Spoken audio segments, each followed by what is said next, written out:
Special Troy City Council meeting. I'll call the meeting to order and ask for the roll call, Ms. Dixon.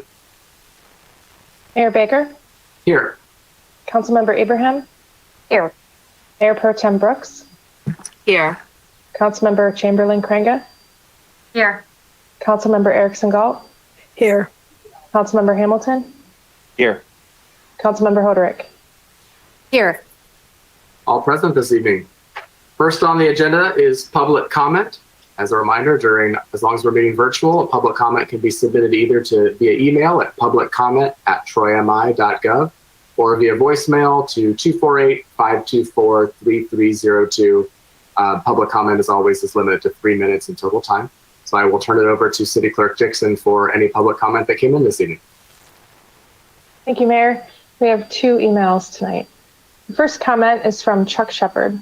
Hello, Mayor and Council. The next few years look to include HVAC and electrical upgrades to several city facilities.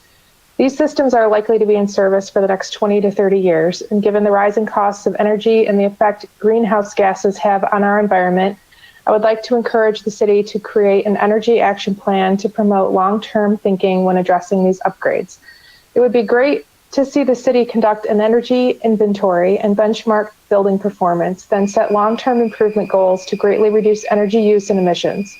I appreciate many of the steps that the city has already taken, such as upgrading to LED lighting and contracting a landscaping company that utilizes electric equipment, but would like to see more concerted and cohesive effort going forward. Next comment is from Kelly Jones. I think our budget should be focused on increasing revenue that is not a huge burden to all, but a mild burden to some. I believe tax increases are needed to overcome this economic situation we all find ourselves in, but I would like to see us make a large impact by making slight increases for all rather than large increases for some. We have a lot of blight and vacant buildings and lots in Troy. I do not see office space and manufacturing space going back in fashion. I would really love to see Troy find a way to redevelop large areas to make more livable spaces for our communities. If we can find developers to invest in large areas and make small community spaces with walkability and green space and more small housing, I think we will continue to attract new residents. Specifically, there are a lot of vacant properties in the south area of Troy. It feels like a concrete jungle. I would like to see us invest and plan for rezoning for living communities and make it affordable and appealing, and appeal to families that will continue to work from home long after the pandemic is over. Okay, that concludes those that participated in public comment this evening.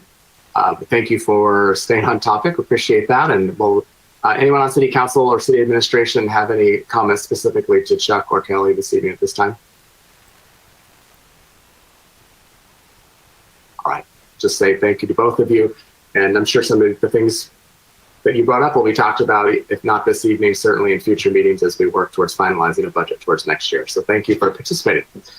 So next on the agenda is we have one item under the business of the special meeting. It's a budget strategies, D1. I will turn it over to City Manager Miller to start things out. And City Manager Miller, if you could at some point let council know what your expectations of us are this evening, so we can be thinking about that as we give you back what you need. If that makes sense. Thank you. Thank you, Honorable Mayor and Council. Thank you, Bob, for pulling that up. And you can probably go to the next page. Thanks. So our agenda is to follow up from our last study meeting on November 16th and talk a lot about capital projects, and then questions, and then follow up. And there will be points in time where I know that the council members will provide us good input so that we can help deliberate and maybe include things in a budget when we submit later next year. Also, I would just like to highlight that as part of the follow-up is to demonstrate the number of positions which are funded and which are filled, but also kind of management's position on future positions, and more specifically related to community engagement and equity inclusion.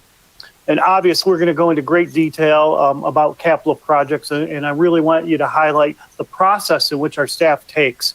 And then we obviously will have questions and answers. But I wanted to remind you that Also attached on the website with our agenda is additional information or attachments. And this is where the cat really ruined my notes. But I know that there's a lot of follow-up over taxable value, tax revenue, and things of that nature. But also included is a document from ICMA, and ICMA is the International City Council Management Association. And myself, Bob, and Sarah are members of ICMA.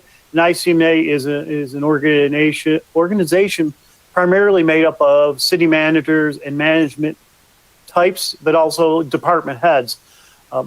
This toolkit is regarding equity and inclusion. It kind of has some of the things that you need to look at to start thinking about when you're starting to discuss equity and inclusion, but it also includes a lot of other resources which have clickable links. We also included the Downtown Development Authority's 2017 plan, also an MML, Michigan Municipal League fact sheet on DDAs, and finally we include the whole capital budget from 2021 as an attachment. And finally, I just would like to say that the city and our budgets and our financing and the way that we're structured has been greatly impacted by the Great Recession. And all the Great Recession is behind us.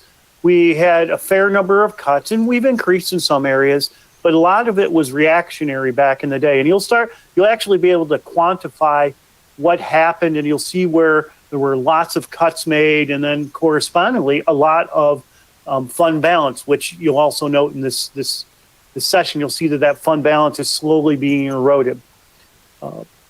Also, I would like to note that Councilwoman Brookside brought up to me today an MML letter, a budget suggesting that our Michigan legislature should develop a budget stabilization plan, not to be confused with budget stabilization when you have a fund that's going bad, but a plan to help communities out when in COVID era. And I generally believe and support that, but some of the biggest problems other communities have, unlike Troy, is those communities who have an income tax as a primary source, as their funding source for the revenue. We don't have that at all. So that will not affect us in a negative way. But that means next year we're really confident on our revenues, which were included, because our major revenue source is from property taxes, and that all has been set for the next fiscal year.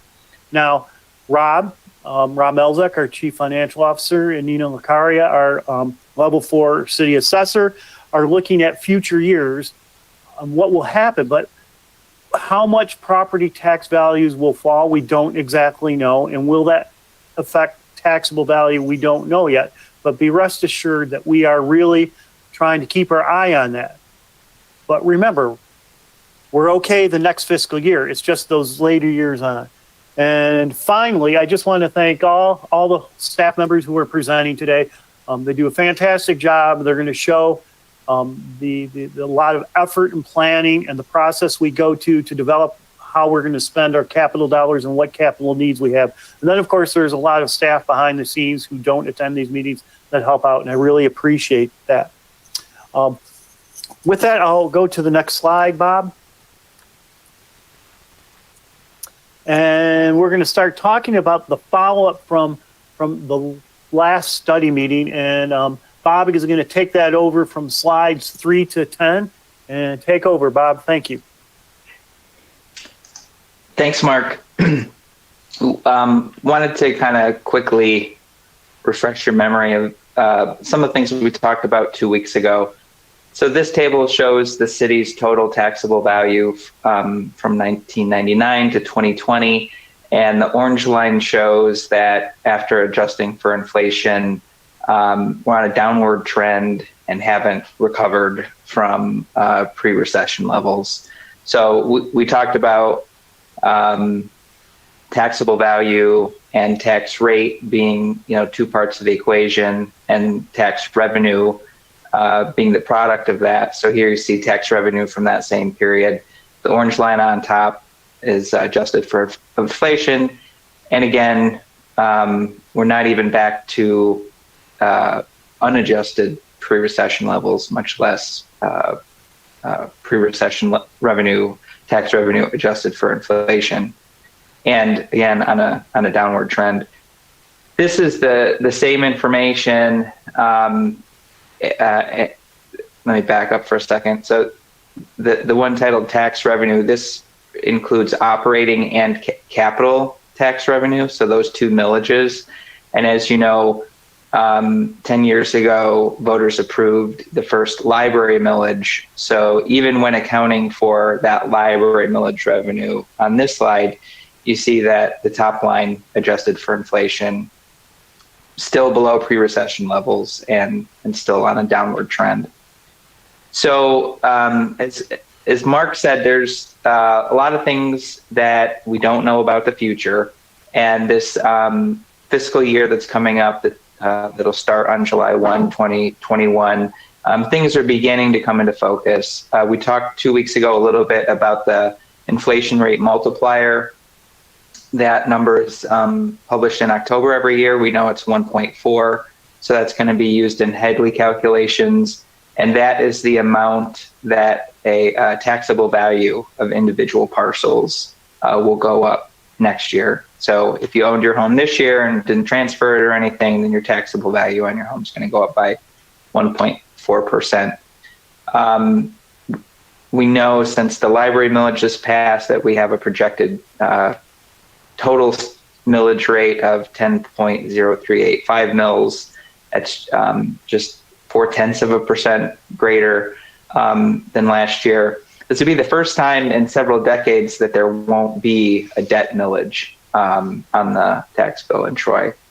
And we know that basically the opportunity for voters to approve any new revenue, that window has closed for the coming fiscal year, because the next opportunity for a ballot proposal without holding a special election is in November 2021.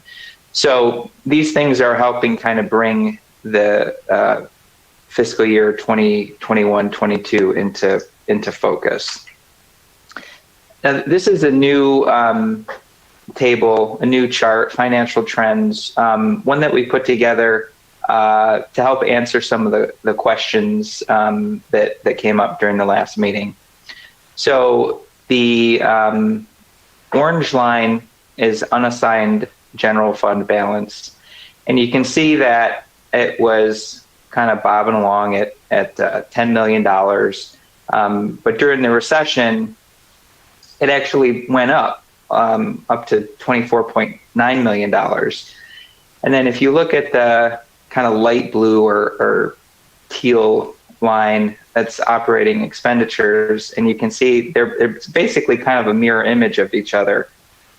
Expenditures were moving along, and they were cut during the recession, and you can see how it went down. And so while expenses were being cut, fund balance was going up. So you can kind of see how there's an inverse relationship with each other during that time. But since then, they've started to drift apart, and you see that unassigned general fund balance has kind of been drifting lower and lower. The fiscal year ending 2019, which is the last year we have audited numbers for, the audit for the fiscal year that ended June 30th this year isn't quite finalized yet. But anyway, you can see that fund balance, unassigned fund balance, was 19.7 million. Our expenses had gone up to 59.3 million.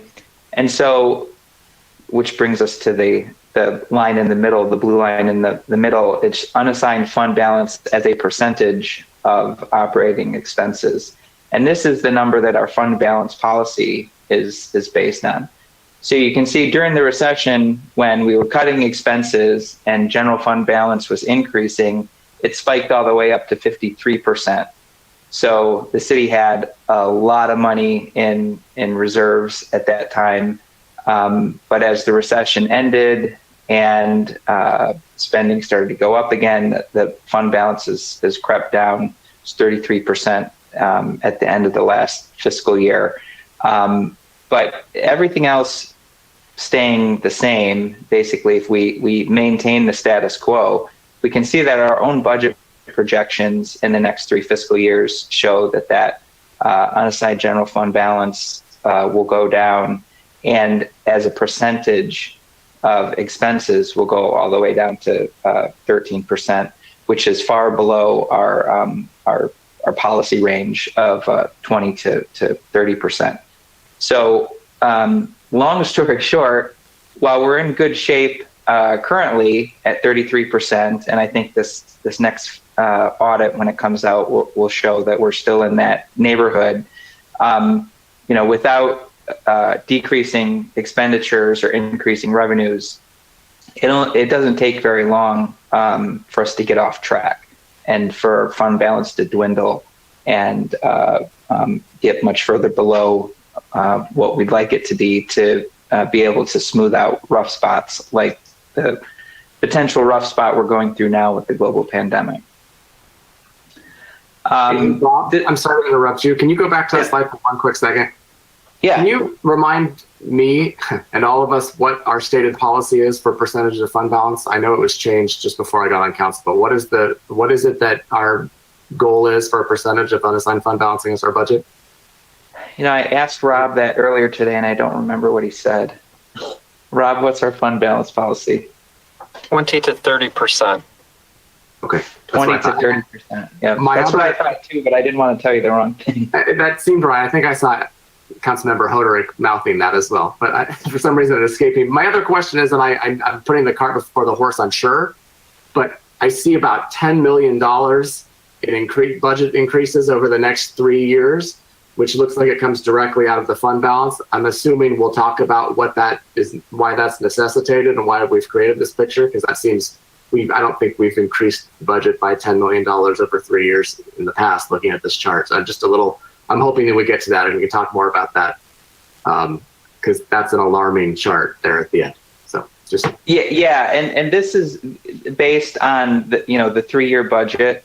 So technically, these are the expenditure numbers that council adopted when you adopted the 3-year budget. But every year, those numbers change, and we balance. We'll continue to balance the budget, but we can talk about that as we go along. And if there's questions about that, I guess. Go ahead, Mark. Thank you.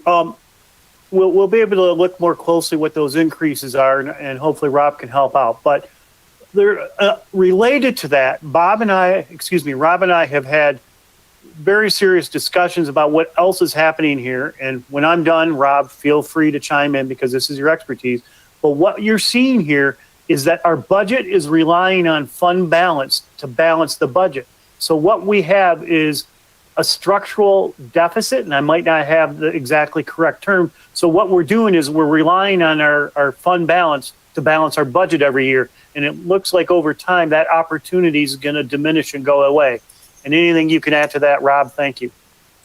Right. And so when you look through fiscal year 2019, the 59.3 million, those are actuals.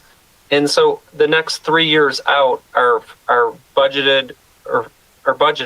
And so the issue there is we do come in under budget each year. So this is just showing as if we were right on budget each year, that's what would happen. Odds are we'll do a little bit better than budget, and those numbers won't be as bad as that graph is depicting. But we just wanted to show you that we do have a structural budget deficit each year. I guess assuming that we budget things that use that much of the fund balance. I understand it's way more complex than that, and there's a lot to discuss, so I won't get hung up on this. It's just, to me, if we're budgeting 3 years out, we're saying based on this chart, we're going to take $10 million from our fund balance to make those increases. Obviously, I'm expecting that you'll give us a proposal saying this is why we have to do that. It's necessary that we do these capital projects. It's just, it seems, it's particularly jarring for me. Right. So the budget that we just passed this past year, the 3-year budget, had $9 million in deficits in it over the 21 year, 22, and 23. And the reality, though, is each year we probably have $2 million in unfilled positions and other expenditures that just aren't spent. So when you add those up, we come closer to a break even. We usually beat our budget by about $3 to $4 million a year. Does that make sense? It does. I'm sorry for the side journey. Please continue on. No problem. We do take, the actuals every year. And like Rob said, the actual outcome will be different from the projections that you see here. But the point is that the budget isn't going to balance itself, and it's going to require a lot of work with City Council. Rob mentioned unfilled position. We budget for 100% employment. That means we budget for every position to be filled 365 days a year, and obviously that doesn't happen. We have vacancies. And so on this chart, trying to show 3 different things. The light blue line is all budgeted positions. So you can see that back in 2004, we had total budgeted full-time positions of 487, dipped down to 319 at the low point, and then we've crept back up a little bit since then. The orange line is all filled positions, and so you can see how that line, for the most part, kind of shadows the budgeted positions line, but stays a little bit below it, except for 1 year. In 2010, you can see where that orange line actually peaked up over the all budgeted line. And there's a couple of different potential reasons for that. One is that, data isn't perfect. And when we're talking about positions and when they're filled, it's like a snapshot in time. And in this particular case, it's on July 1 of every year. So there may have been people who were technically still on the payroll, but that was when the city was downsizing. And so another point that this shows is that, going through that kind of downsizing and cutting positions is messy and best to be avoided. But anyway, in general terms, the filled positions line is going to be below the all budgeted line.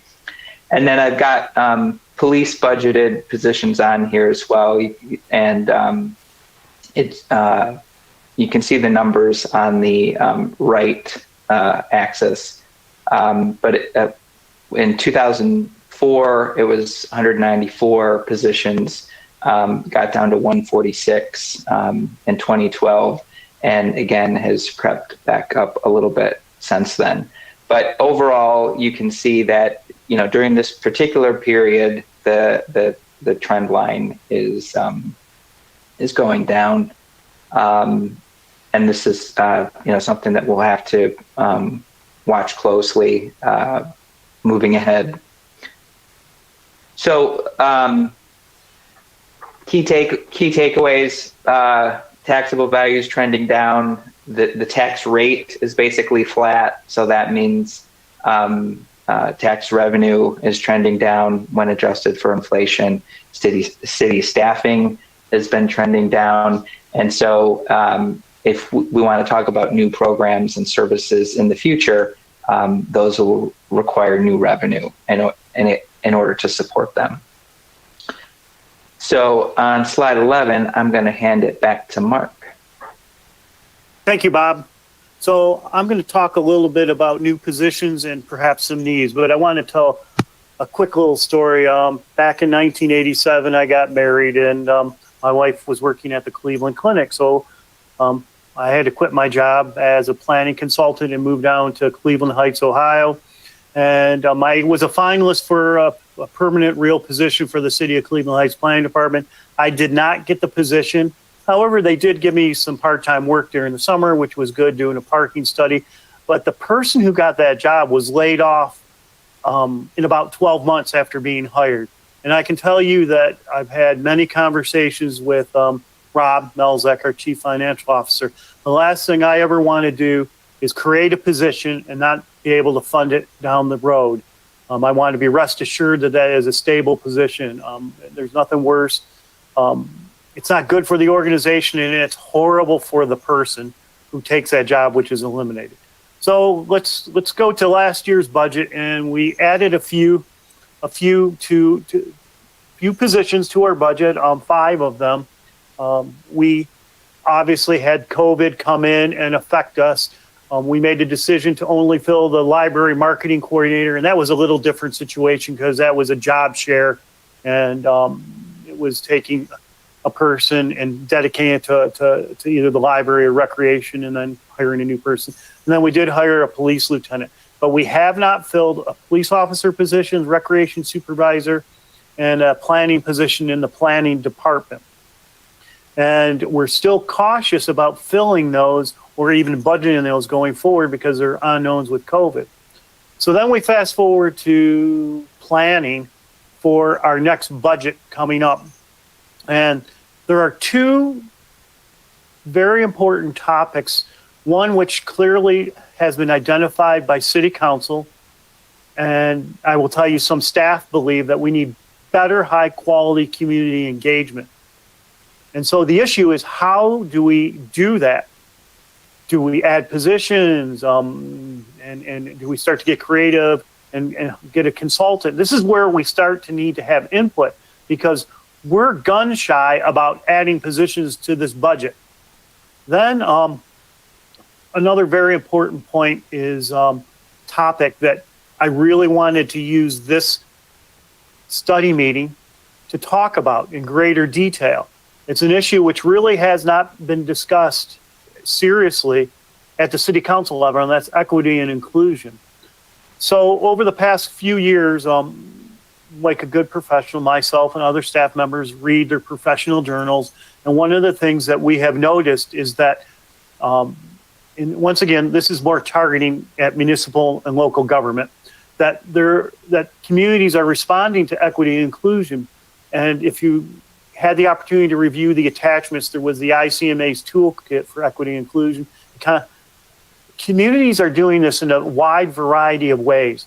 Some, and a lot of it depends on how big the community is. Some are creating an executive level position, which I believe, let's say like Dave Coulter's done at Oakland County. Other, and to the smallest or the less expensive position you could create, let's just say a person dedicated in HR to deal with this issue. So really, I want this opportunity in this meeting to talk about these 2 subjects, talk about how much you would think that we should spend on it, or how to spend on it, or give us some advice on how to look into it. We have talked a little bit about, let's say, equity and inclusion, that maybe the least expensive, cost-effective way to start off was to search for consultants to help us direct where we're going to go.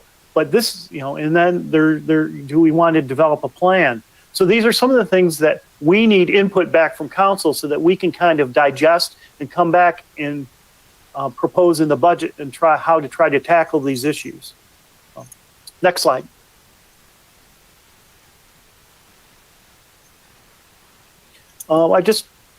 An issue that came up a little bit the last meeting was the Downtown Development Authority. And obviously we all know that approximately the DDA is getting about $450,000 more a year in revenue.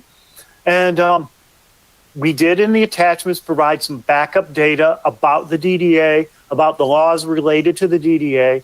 The important point to just think generally about the DDA is that the state law offers a wide variety of powers. And some of those powers are pretty extensive, which we do not utilize. One would be to levy tax on property. I believe it's up to 2 mills. I might be wrong. I'd have to double check. But also they can own land. My point is, in our plan, the DDA only has a few of those powers, and those powers are primarily to service the debt. So the plan says that first we must service the debt. We're actually doing a pretty good job of that, even before we get to $450,000 a year. We also do maintenance. We also do some minor marketing. So now we have to look at the future on how to expend those dollars. And the best way to do that is to have a joint meeting with the Downtown Development Authority so we can provide equal information and have a robust communication through all members of both the DDA and City Council. And in front of you, we show that the DDA meets 3 times a year in January, April, and October. But obviously, we can schedule a special meeting with them. In fact, we recommend it, and I think all parties want to do that.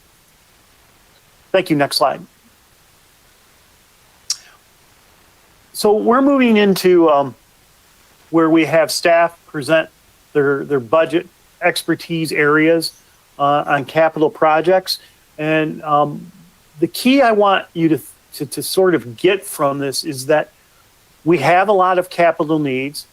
The capital fund has a millage, but it's slowly eroding. But the capital projects fund does have a lot of transfers into it from a wide variety of sources, from Act 51 money, drug forfeiture money, grants, federal dollars for roads that are federal eligible, as just some quick examples. So I'm going to turn this over to Bob, and Bob is going to have some general comments, and then we'll move it to Kurt from there. Excuse me, Rob. We're going to move to Rob. I apologize. Thank you, Rob. Thank you. Am I coming across okay? Sound-wise? Yes. Okay, good. All right. Thank you. Yeah, I wanted to get across 3 points to you. What is the capital fund, the sources of revenue, and also the expenditures that we have. So the first thing to think about when you look at a capital projects fund, it's actually just a formal mechanism to track our resources dedicated for capital purchases. And then what they are used for, what purpose, and no other purpose. So we make sure that we have good accounting for that. So also think of it this way, is that we need anything that we purchase for this organization that we need to depreciate in the future should run through this capital projects fund. Now, some cities don't utilize a capital projects fund. They'll use a special revenue fund or their general fund to track these expenditures. And an example with that would be is our biggest expenditures are for streets. And so some communities will just use that. However, I believe that the way Troy has this set up, it makes our process easier, more transparent, and it's a better tracking mechanism. So now this capital projects overview, when you look at this slide, you look at the top 2 items, transfers in that Mark just mentioned and taxes. Transfers in come in this budget, that $8.4 million. It was major streets at 4.7, local streets at 1.8, and the general fund of 1. Now 1 million. Now the general fund over the last couple of years has either contributed $1 million or $2 million. And so that's one item that may be at risk as we look at the amount of money that we can spend on capital. Can the general fund continue to sustain this transfer in?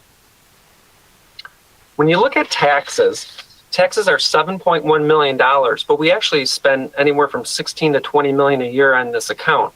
So thank goodness we have those transfers in, right? But the millage is at 1.3486 this year. And this millage that we have is combined with our operating millage of 6.5 mils when you calculate the Headley rollback. So since 2005, we have kept operating millage at 6.5, but the capital fund has taken the brunt of the rollback. Matter of fact, it's 16.75% less than it was in 2005. So we're losing about 1% a year on our taxes for our capital millage. And Bob mentioned earlier that that the debt millage in 2022, we won't have one for the first time in a very, very long time. And remember, what that paid for was streets, our community center, and our parks.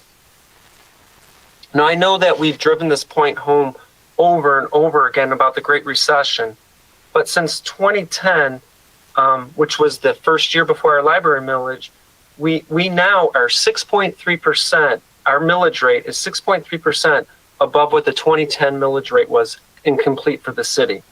Comparatively, other cities like Sterling Heights are 60% higher than they were 10 years ago with their millage rate. And that's because they've had to do street millages, police and fire millages, and also things like a recreation millage. Next slide, Bob. As you guys can see, the major expenditures are streets and then our facilities. And so this is part of a very methodical plan that we use. It's strategically vetted out each year, and it's also part of our long-term strategies. This is in a 6-year forecast in our budget each year. So tonight, we normally would just have Kurt and Bill doing facilities and roads, but we asked the police to come today too because we wanted to show you that a little bit of interesting stuff on body cams, because we also show that we have to be flexible in our plans. And then sometimes we'd also have fire here, but this year in the budget for the next 2 years, fire has very routine items that are part of our 6-year plan.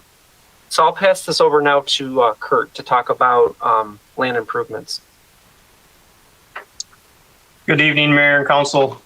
Land improvements encompass a lot of things in the city of Troy in the capital budget. Some examples you might see are parking lot improvements. Most recently, the brick paver replacement over at the Troy Historic Village would fall under land improvements. But tonight, based on your comments from November 16th, we're going to really concentrate on the more quality of life, our park improvements as it relates to these land improvements. So as Mark mentioned, our capital planning process is a process in itself, and we use a lot of these tools such as the Parks and Recreation Master Plan. And the Parks and Recreation Master Plan, in its goals and objectives, really took into consideration our limited revenue sources and our abilities to really increase our opportunities of quality of life. But some examples that we are achieving is encouraging that usable and open space as it relates to subdivisions, apartments, and condominiums, and those residential developments, which can be a really great example of the cluster ordinance that City Council passed. Additionally, the implement innovative techniques and maintaining acceptable levels of service. COVID has been a little bit of a challenge to this, but we also saw it as an opportunity, because with the reduction in the seasonal staff and the increase of demand in our parks, we look for opportunities to really implement these innovative techniques in our operations, such as revising how we clean the restrooms and our frequency. We actually cleaned and did those restrooms more frequently with less people, with some of those innovative techniques that our facilities and grounds manager brought forth, the MOVAC cleaning units. And then the practice sound fiscal management. Again, that relates back to the Parks and Recreation Board, who approves this before City Council, saw that there wasn't a lot of opportunity and that we really had to be cautious on how we spent and made sure that we could maintain any of the future facilities or programs that we brought forward. So in the Parks and Recreation Plan,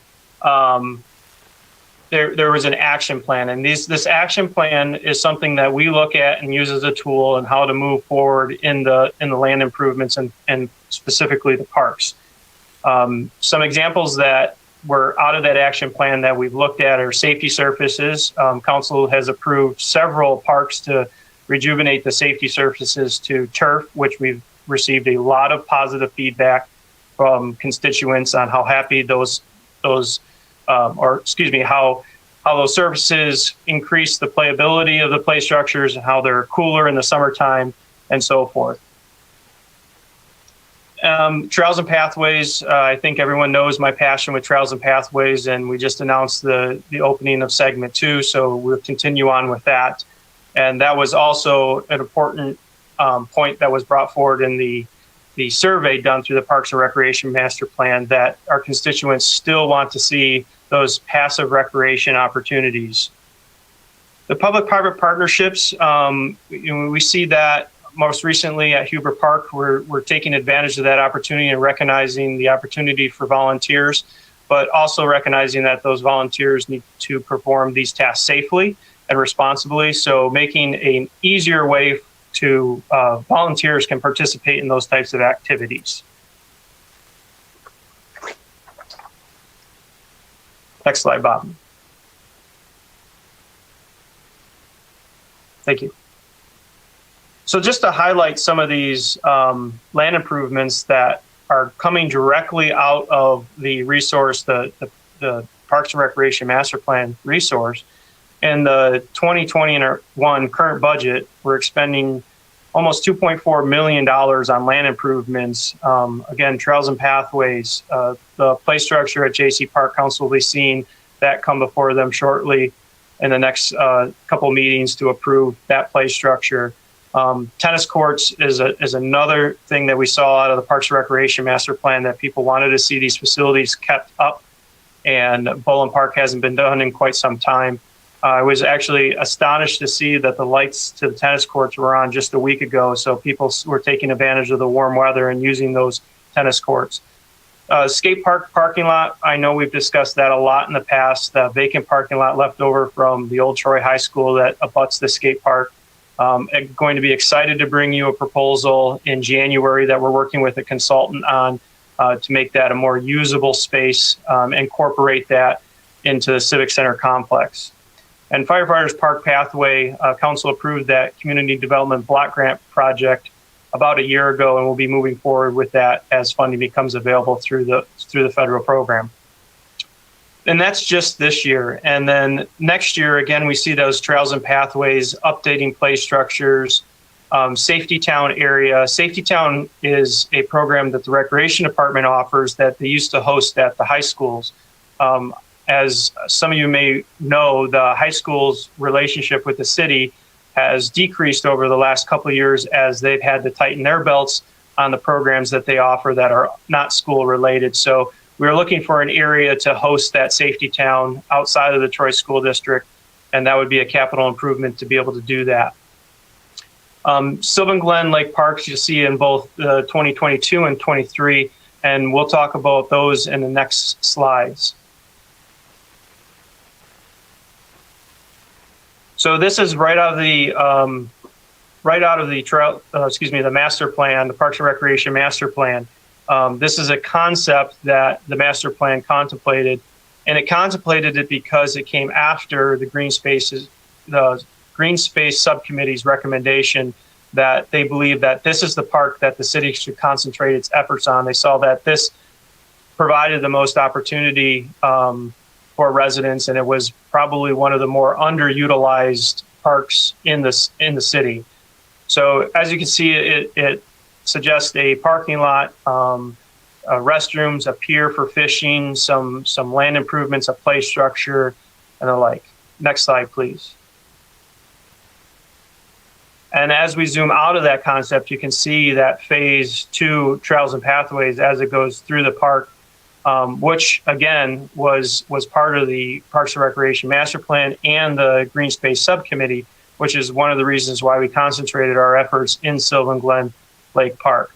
So all of these considerations were because of the recommendations of the Green Space Subcommittee and the Parks and Recreation Master Plan, which was a response to our residents participating in those surveys they took.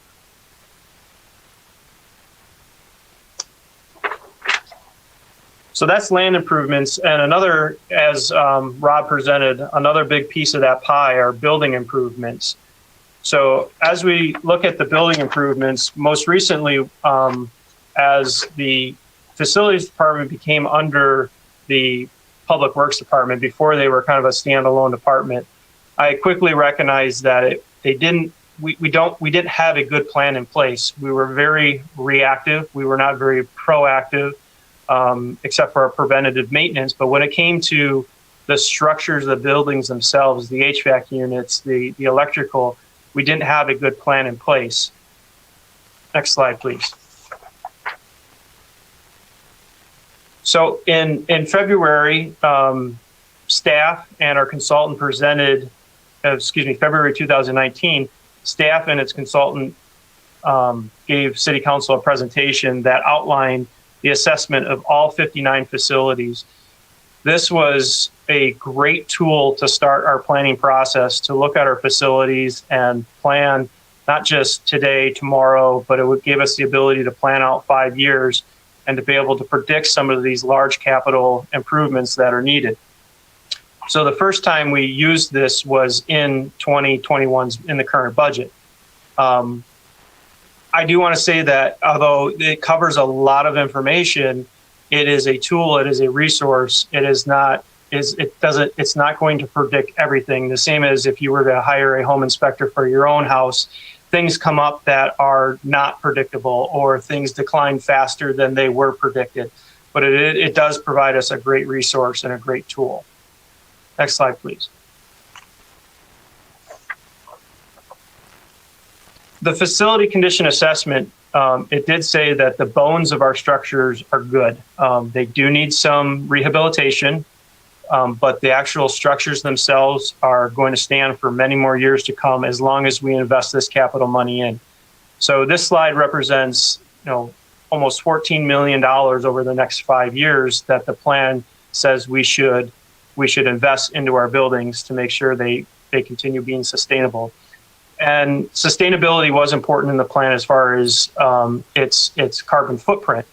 Some of the improvements that council just approved, the windows over at the Department of Public Works and into the Parks Garage, was a direct result because they were energy deficient. They suggested that if you were to replace the windows now, not only would it be a savings further down the road, but you'd also see that return on investment through energy costs. So it did contemplate those types of things, and we do look at how we can be more energy efficient as the person leaving the public comment suggested. So here, this is broken up by year and then by facility. So the facility condition assessment is putting a strain on the capital budget that we haven't seen before because we simply didn't have this information. But if we want these facilities to be maintained correctly, this is the type of investment it's going to take.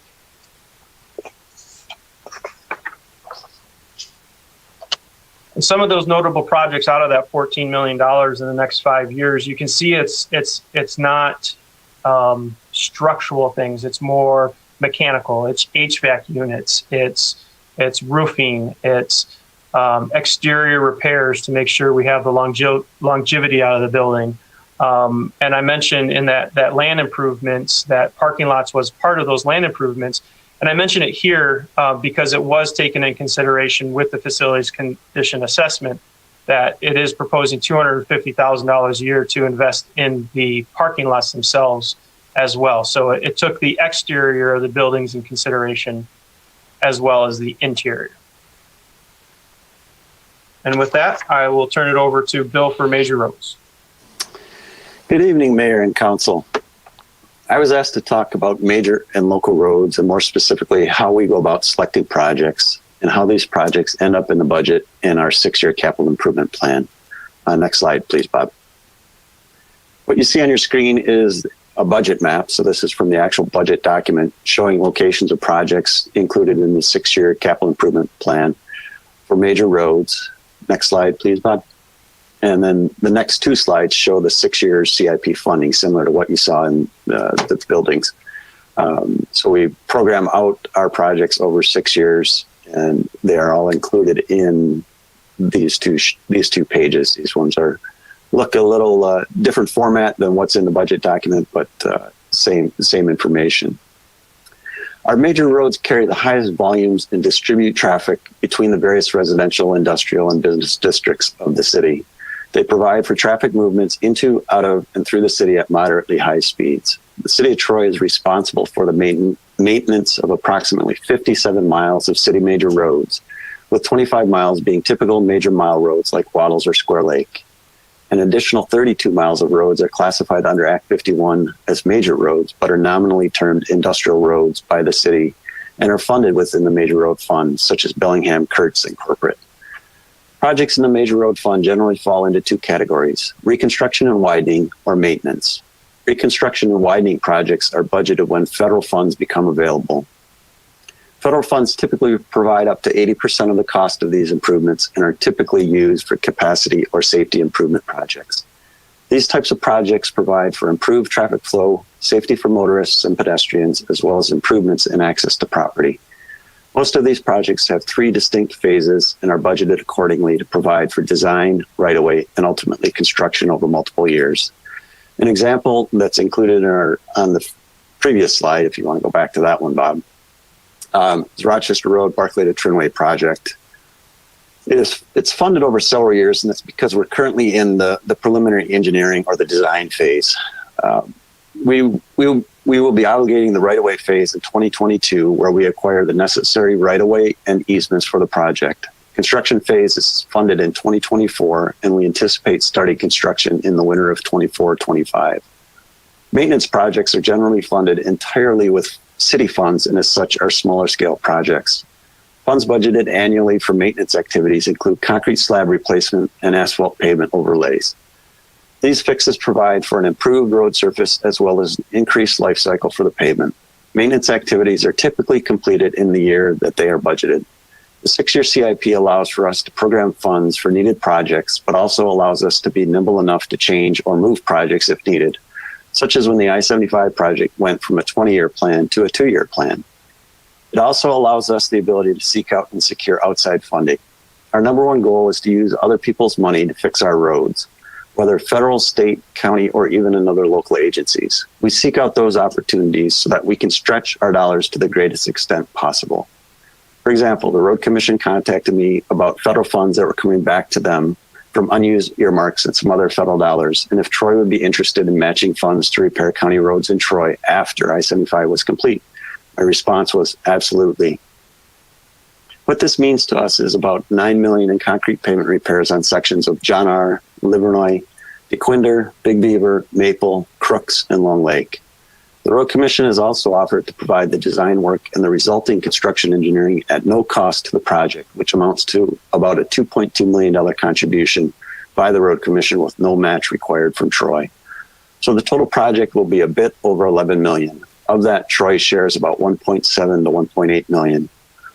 But approximately $800,000 of that comes from matching tri-party funds from Oakland County and the Road Commission. Our share will be about $1 million when it's all said and done, and comes from approved budgeted funds in the tri-party and major road slab replacement line items. A formal agreement is anticipated in the spring of 2021 after bids have been opened. So it may not be readily apparent when you look at the 6-year CIP plan, as Troy's match is already accounted for within the approved budget and not shown in a standalone line item. This is just another example of how the 6-year CIP needs to be flexible and move with changing times and projects or funding that may become available. Next slide, please, Bob. And then one more. And you go ahead to the next. Thank you. Again, you will see on your screen a budget map showing locations of projects included in the 6-year CIP for local roads. And then the next slide, please, is a corresponding 6-year CIP funding for our local roads. The city of Troy is responsible for the maintenance of approximately 269 miles of local roads. Approximately 250 miles are subdivision streets of concrete or asphalt, 5 miles are chip seal, and around 4 miles of gravel roads. Approximately 2/3 of our subdivision streets are concrete, with the remaining 1/3 being asphalt. The remaining 9 miles are nominally termed by the city as industrial roads, such as Naughton, Wheaton, and Piedmont, that are classified as local because they do not meet the definition of a major road under Act 51. The city uses the Pavement Surface and Evaluation Rating System, otherwise known as PACER, as its road condition survey reporting tool to prioritize road maintenance activities. We use PACER ratings for our major roads as well, but I wanted to speak about the other decision-making processes we use in major roads and concentrate on PACER ratings when talking about local roads, as major roads have some very distinct variables that are not present when considering our local roads. PACER ratings are used statewide, and they are a windshield road rating system that uses a 1 to 10 rating scale with a value of 10 representing a new road and a value of 1 representing a failed road. Condition ratings are assigned by visually identifying the type and amount of defects along a road segment while driving the segment. The PACER system translates these observations into a condition rating. Once PACER rating work is complete, analysis of the network is performed using RoadSoft pavement management software, which is available free to local agencies by the Center for Technology and Training at Michigan Tech University. RoadSoft is used statewide by numerous road agencies, including MDOT, most counties, and numerous local governments. RoadSoft uses the PACER condition ratings as a basis for the analysis. The pavement management system is augmented by field reviews of the recommended areas, as pavement conditions in areas can deteriorate faster or slower than anticipated based on numerous factors, including weather, traffic, pavement thickness, and previous maintenance. Once this information is analyzed, along with the capital projects by the city and other agencies, project areas are developed based on geographic locations to complete repairs. This provides for economies of scale for these types of repairs within a specific section or area of the city. Streets outside these sections are repaired on an as-needed basis. These areas are then included in the 6-year CIP. Similar to major roads, the 6-year CIP for local roads needs to be flexible to account for changes in road conditions due to a particularly harsh winter, coordination with other capital improvement projects like a water main replacement, budgetary limitations, or even to accommodate another agency's project. With that summary of our capital planning process for major and local roads, Kurt's going to take a few minutes and talk about maintenance and its budget impacts. Thank you. We don't specifically have a slide that shows maintenance, but one thing that I thought it was important to point out is as Rob mentioned in the capital pie chart, is that transfers in for local major roads come from Act 51. So our state revenue, your gas tax, your vehicle registration fees. What I want to make sure that we have a full understanding is that also funds maintenance. So when we go out and we plow snow or we sweep a street, that all comes from the Act 51 money. So when we say if we have a harsh winter and we have to go in and plow local subdivisions, which could cost anywhere from $100,000 to $120,000 per occurrence, if we start eating away at those Act 51 dollars for maintenance, that's less money that we have to spend for capital. So it's really a zero sum game when we talk about local and major roads and capital and its maintenance.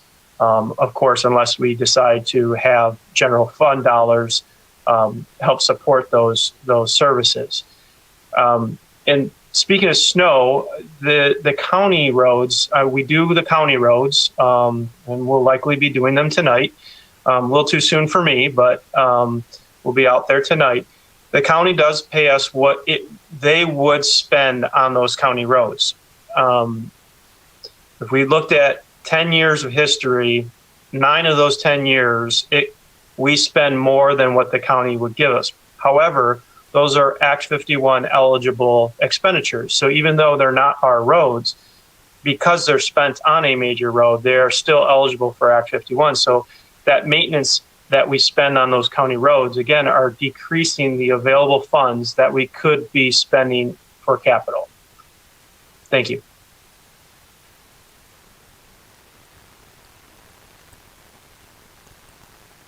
Good afternoon, Mayor and Council. I'm here to speak about body-worn cameras. Next slide, please. So background, we do have in all our patrol cars video cameras, a camera facing out the front windshield and one in the back seat area in case we put somebody in the back seat, so it's documented. Each officer also has body mic on them, so everything audible is captured. What we're looking to do now, as you can see here, it says it's now standard issue law enforcement equipment due to increased community expectations, police transparency, and accountability nationwide. I know this is true. We're right now in the process of testing multiple different manufacturers and actually trying to get them into the department to set up a test vehicle and get the body cams been very difficult just because of the demand. They're very, very busy, all these different manufacturers. So we're trying to get on board. Of course, not only better transparency, everyone I think realizes that when somebody's being filmed or recorded, whether it's a police officer or citizen, it's usually better behavior. So that would hopefully cut down on a lot of issues. And if there are issues, the extra footage that we have will hopefully help us quickly resolve those issues. It can also be used for evidence purposes, for prosecution, different things that are captured by the body cams, and training opportunities. We've been hiring a lot of new officers, and of course the footage can be reviewed by their training officer or supervisor to increase professionalism. A lot of different technologies are out with the body cams, which is really great. Different triggers that take away the need. I did bring a body cam here, and there's a little button here you push to activate the camera. And what's nice is when that's automated, and the different manufacturers have different levels of automation, from turning on the overhead lights on the patrol car to going over a set speed. If you can set it at 80, 75 miles per hour, the camera will activate. Gun locks in the car. If the vehicle's in an accident, it activates. Some of the newer systems with the cameras have Bluetooth, where if an officer at a scene activates his camera as the other officers arrive so they can concentrate on the scene, it will activate the cameras within that Bluetooth range. I think it's between 30 and 50 feet. So that's good. I'd like to take that human error factor out of it and have it just to be automated is better, because in the heat of the moment, if there's a situation and the officer's trying to focus on it, to look down and to push a button, we want to make sure we're capturing all the video that should be captured. It says body-worn cameras. We're looking for the funding. It wasn't allocated in the 2021 budget. We're still waiting for quotes to come in. So far, the one quote was just over $1 million. That's a 5-year contract. So that's the in-car cameras and the body cameras and the storage of all the data, which of course would be a lot of data with all the footage with all our 116 officers with body cameras. And part of it is, of course, planning to use drug forfeiture money and seek grant funding opportunities. That's the end of my presentation. It was quick and to the point, but I believe this is the part where we move on to questions. Thank you, Chief. There was a while there where we thought we might be able to give you a demonstration, but obviously we're still doing remote meetings and we're unable to do that. So obviously, council members, you can give us questions, but before we move into that, I want to talk a little bit about we as management need input regarding 5 different issues. 2 of the issues, the Troy Family Aquatic Center and cricket pitch. A little comment about cricket is there's nothing I think would be cooler if we had a cricket pitch and it was being used. I think that would be that'd be cool. But so I think we need input about those 2 issues, but I think we can sort of lump that in with the survey. And of course, you can give us your input and what you think about those 2 items. And then regarding what to do with the new revenue from the DDA, I think the best route, at least now, is to meet with the DDA so that we can present all the information about the state act and what the current plan permits or allows. And then we can explain the process to amend the plan to implement that, because the plan would have to be changed. And actually that amending a DDA plan has a fairly long public comment period. I think off the top of my head is 45 days. And that will take some time. But really, I think this evening, you being council members will have some ideas about both community engagement and also equity and inclusion. And We really want to get your input regarding that, what direction you'd like to go, what you think we should do, at least initial first steps. And we can follow through that. And once again, we'll answer any questions. And so therefore, Mayor, I'm going to turn it over to you. And this is where council gets to talk. I think we only took up an hour and 5 minutes. That's not too bad. All right. Well, thank you, Mark. Listen, thanks to Mark and to Bob and to Rob and to Kurt and to Bill. I think those are our and Frank. Sorry, Frank. You were so quick and to the point, Frank. I almost left you off. But thank you for great presentations, great slides, great information. I think again we are at such an advantage 6 months out from before, well, a little less than 6 months now from having to approve a budget for next year. To have this information now and to be working through it as you work through it, so that we can get the best product for our city at the end of the day. I think I want to just quickly, can I seek consensus from everybody? Everybody agrees that it's a good idea to have a joint meeting with the DDA, and is that good, Mark, as far as you have our consensus to go ahead and try to get that scheduled? And I think obviously, I know we get jam-packed after the new year, we've got ethics February 1st and other things going on, but I think earlier in the year is probably better, just so that both boards can be on the same page as that funding planning starts going. So we'll start with that one. I think that one's easily checked off the list, right? Thank you, Mayor. We'll set that up. Okay. And then you heard the other things that Mark is looking for input on specifically. I'm going to take a 5-minute break. I think we should take 5 minutes, stretch our eyes and legs, get our brains in order, and then we'll come back and we'll work around the screen and talk about those issues. I think that's the most efficient way to handle that. So let's be back at 8:41, okay?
On the record in our Troy City Council special meeting this evening as we talk about budget priorities. Before the break, City Manager Miller gave us our proposed items to talk about and things their city management is looking for discussion and feedback on this evening. As usual, I think it's best that we kind of go around the virtual table and each of us have an opportunity to kind of lay out our thoughts. Hopefully, we'll be able to do that in an efficient manner. Let's just kind of see how that progresses. I think that's the best way to go, and we'll see where we go. I usually start at the top, and I'm going to start at the bottom this time on my screen. So I'm going to start with Councilmember Abraham this evening, who usually doesn't go first when she speaks. So this is a rare treat. No pressure. Okay, so looking at the list of 5 items specifically that city management was looking for guidance on, one of the things that I was thinking about in particular for items 4 and 5, which I believe were community engagement and diversity and inclusion, was wondering if there was some opportunity to combine the roles or the functions. There is a lot of overlap. If you were to construct a Venn diagram of those 2 items, there would be a significant portion of overlap with both. And that may help take some of the pressure off of hiring 2 full-time equivalent heads. Maybe it's 1 full-time equivalent head, or that may be an option there, or something worth exploring. I'm pausing a little bit because both functions are very important, and so I don't want to for residents to take away that this is a role that could easily be combined, or that it's not worth having 2 people. I think there's a case to be made for both roles. The problem is that when I look at our revenue stream, when I look at our fund balance projections, I too am a little concerned that we wouldn't have these roles be sustainable. And so I'm trying to get my way to, can we get it down to perhaps 1 role? Because the one thing that I also don't want residents to take away is that, these are just something that maybe, let me state it this way. I would prefer not to have consultants. I'd rather have some of that expertise in-house and that role in-house. So my first thought is, can we combine those roles? The 2 items that I'll also group together, because there's a lot of overlap, and it's regarding the Parks and Rec, is the Aquatic Center as well as the cricket pitch. And we know we've had a lot of public comment, a lot of emails, a lot of newspaper articles in the Troy Times and such about it. We know that there's community support for it. I do think, the Aquatic Center, it has been part of our 3-year budget. It has been part of our, forward-looking budget. And I do recognize that there are a lot of capital needs there, and those are included in our projections. But the cricket pitch has not been part of our projections. It is a newer discussion point. And as much as I want to have a cricket pitch, I'm a little concerned about the costs associated with it that haven't been incorporated when we do have something like body cams that may cost up to $1 million per year. My preference, even stated at the first budget strategy session a couple weeks ago, is that I'm going to lean towards public safety. And so while I still want to find out more about the cricket pitch and, is there a way that we could get it into the 3-year plan, I'm feeling a little concerned about how we could make that work while not digging into more critical public safety needs. And then regarding the DDA, think I want to reserve comment on that until we have the studies joint session with them, because I know that we have a lot of options that we haven't necessarily used that are permissible with state law, but in the spirit of fairness, I want to make sure that, you know, the DDA needs are also being met as they've contributed towards this fund. And, you know, if we have dollars that can be spent, I want to make sure their needs are met. And I want to hear their ideas on how best to do that. So that's kind of where I stand on the 5 items I think that city management was specifically looking for. Thank you, Councilmember Abraham. Thank you for going first, and you got us off to a good start. Appreciate that. Mayor Pro Tem Brooks.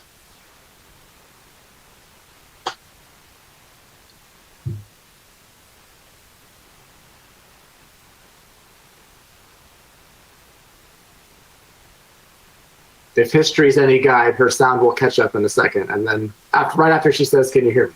So let's see.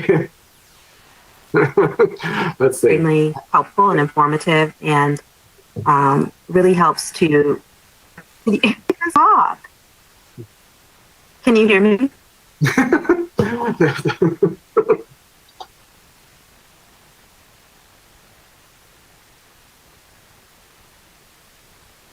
Hear me? We can. You're a little blurry, so I don't know if it's a little delayed, but Can you hear? Can you hear? Can you hear me, everyone? yes.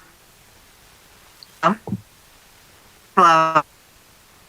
Okay. Okay. Sorry.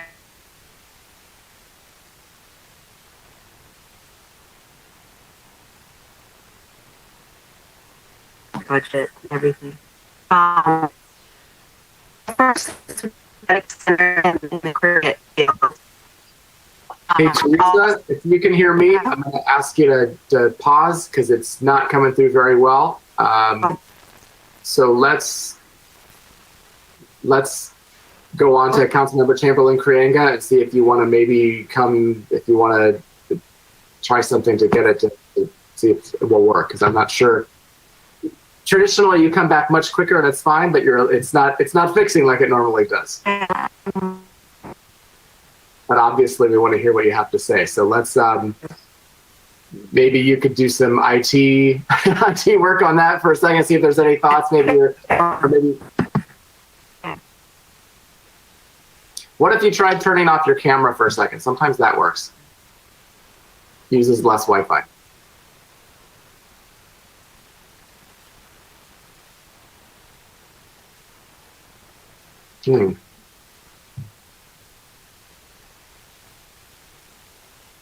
All right.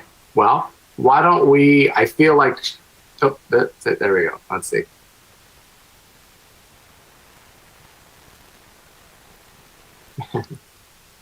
Why don't we, Hello, can you hear me now? much better. All right. Okay, yeah, I don't know what happened. My audio got lost. If it cuts off again, you can just move on and then try to come back. All right. Continue. Thank you. Sorry. Go ahead. Okay, sorry. I don't know where it got cut off, but basically, regarding the Aquatic Family Center and the cricket field, you know, I think a lot of that will have to do with, you know, community engagement and just hearing what residents want. And also, as far as the cricket, we still don't, I guess, have a basis of how much it would cost. So I think having a little bit more information on that, I think would be very helpful in terms of determining, you know, whether or not that could be something that could be used in the budget, incorporated into the budget, I should say. I know that, you know, the Aquatic Family Center, we've had a lot of discussion about, and there's obviously the short term and there's kind of the long term. I believe obviously for the short term, the community has made it very clear that they really want us to invest in the community, I keep saying community center, the aquatic center.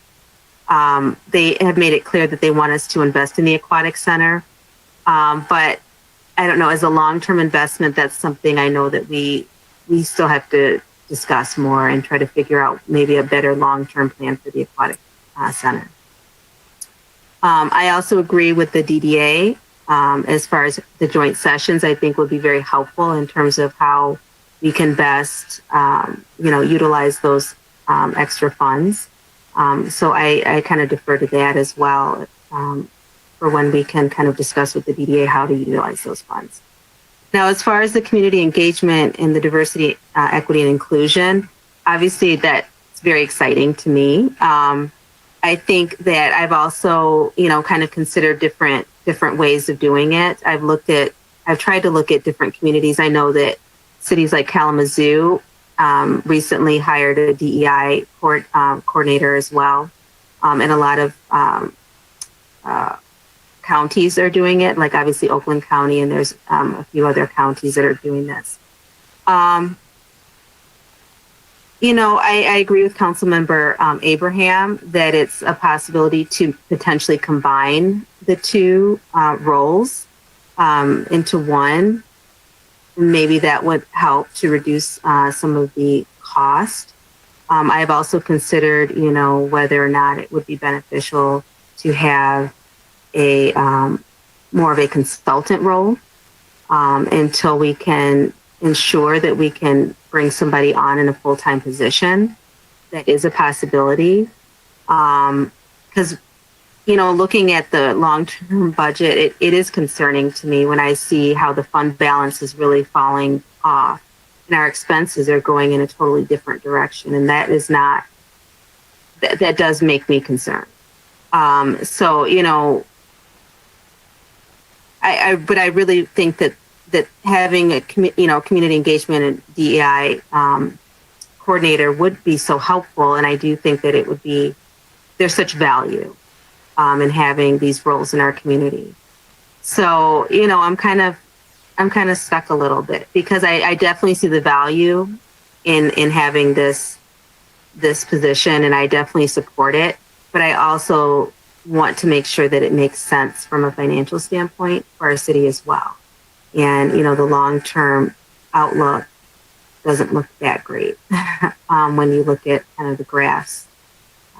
So I don't know. So that's where I'm kind of stuck with those things, but I definitely do support it. And I think if we can look at ways of making it financially feasible, that would be ideal. Very good. Thank you, Mayor Pro Tem Brooks. Good points. I'll comment a little bit on some of them when we get to my turn, but I appreciate that. Councilmember Chamberlain Kranga. Thank you, Mayor. And thank you to city management and staff who put together this very enriching presentation.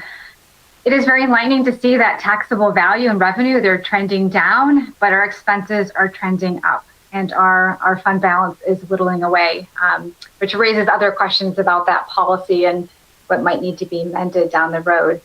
So of course, this raises the question of what are the red flags? What are the things that we need to be concerned about in the immediate year ahead? And of course, TFAC, the Aquatic Center, is one of them. The cricket pitch is another thing that comes into play.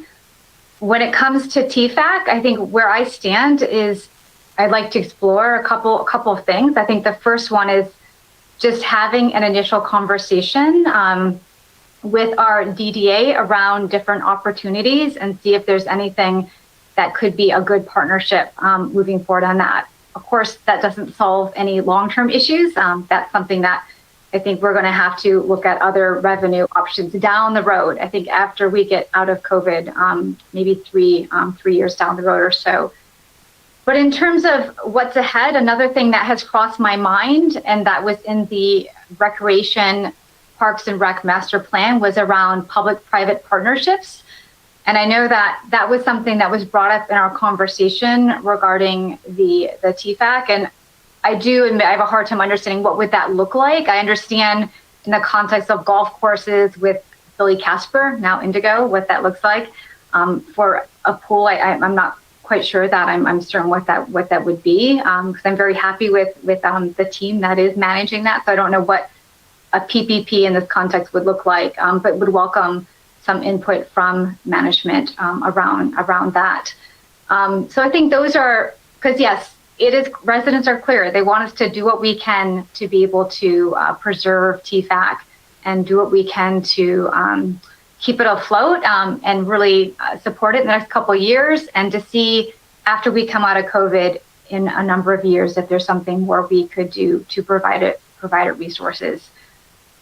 In terms of going back to the DDA, something else I would love to just get more input from city management on is more on the history of the DDA's support of our civic assets. I was reminded in the last meeting by City Attorney Bloom that there is a history of the DDA, and I remember hearing some of that, supporting civic assets like the community center. I believe that was around the bonds, the capital projects of that, but would love to just get more history as well about those synergies that have involved the DDA and the city in that. As well as when it comes to the other two questions around the position around equity and inclusion and community engagement, I really, really appreciated looking at the ICMA Equity and Inclusion Toolkit. And I really appreciate that on page 21, it makes a point about needing someone to lead the work. And it did raise the question to me, is it a consultant or is it a full-time and FTE position? I think I am along the lines of Council Member Abraham, that often when it's a full-time staff member, it is someone who is embedded. And part of this is cultural work. It's work internally and externally. And often that is best done by a full-time staff member.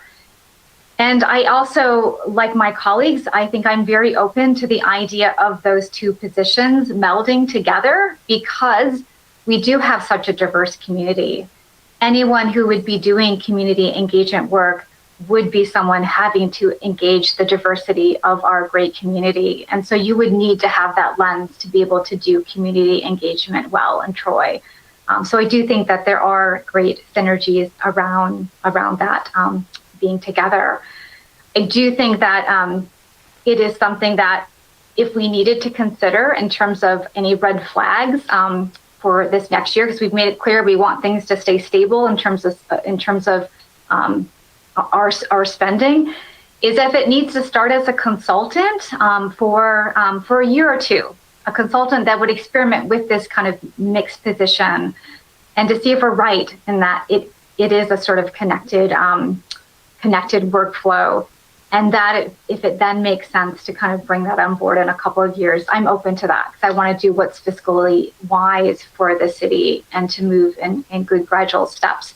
At the same time, I think there were 3 positions that we did not hire for, and it looks like we will not hire for the rest of this year. So that does make me feel better about potentially a combined position that would not replace in many, but in a sense, instead of those 3 that we were not going to hire for.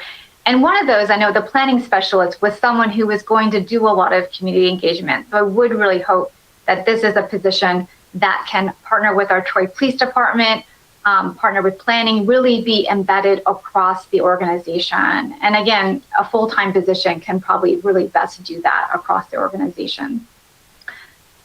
And I do think, just going back to community engagement, I also appreciated looking at the community engagement worksheet, part of that ICMA toolkit. And it just really made me think of actually the work that I used to do at the World Bank was exactly that. Seeking to do that sort of stakeholder analysis, identifying stakeholders and barriers and opportunities for projects and risk management on there in the case of World Bank financed projects.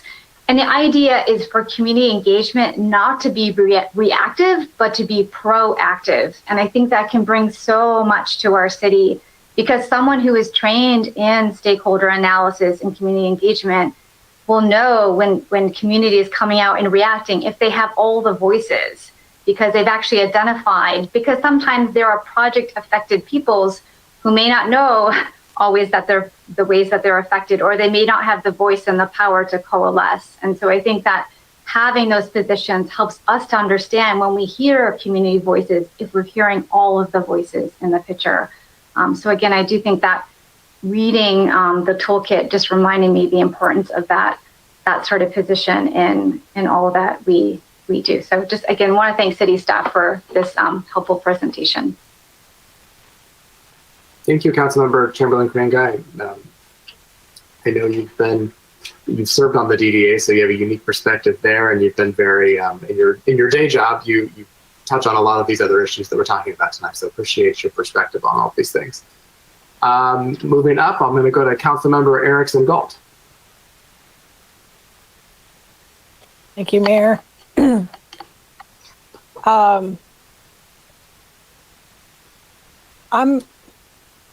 I'm not sure, in my mind, I see how you can meld community engagement and equity inclusion. I'm not opposed to it. I would, as far as making it a single position, I kind of want to see how it goes. It seems to me that equity, inclusion, diversity are so critical and so important that really ought to be a position in and of itself. And perhaps community engagement is something that we could continue to rely on consultants for, as we have been doing somewhat successfully over the last few years. But I would want to see more information on how that could be a single staff position versus maybe a full-time equity inclusion person who perhaps gets involved in community engagement as it comes up, and then relying on consultants for our community engagement. But I'm open to either route. The Aquatic Center, I agree with those who've said that the public have spoken and they want us to keep the Aquatic Center and to continue to maintain it. However, I'm very much concerned about the fact that the Aquatic Center, I believe the terminology has been exceeded its life cycle, something to that effect. It's in need of either replacement or major renovation in order to make it for it to be usable and for it to find a path where I know there's been some discussion about restructuring it perhaps, because as an enterprise fund, it's not working. An enterprise fund should at a minimum be self-sustaining, and it is not. So we need to think about how to, first of all, financially restructure it if possible, so that it is not continually borrowing from the general fund in order to make ends meet and incurring massive debt. And then secondly, we need to think about whether we should be looking, a few years or several years down the road at creating a different kind of water park type feature that would be more modern, perhaps would cost less to maintain. So those are my thoughts and concerns on the Aquatic Center. But again, in the interim, we definitely need to do what we have to do to maintain it, because our residents treasure it and want to see it be maintained and open as soon as possible. As far as the cricket field, I have a lot of thoughts on that. But I think the big thing is that this is a fairly new idea. Well, technically, it's an old idea that's come around and become current.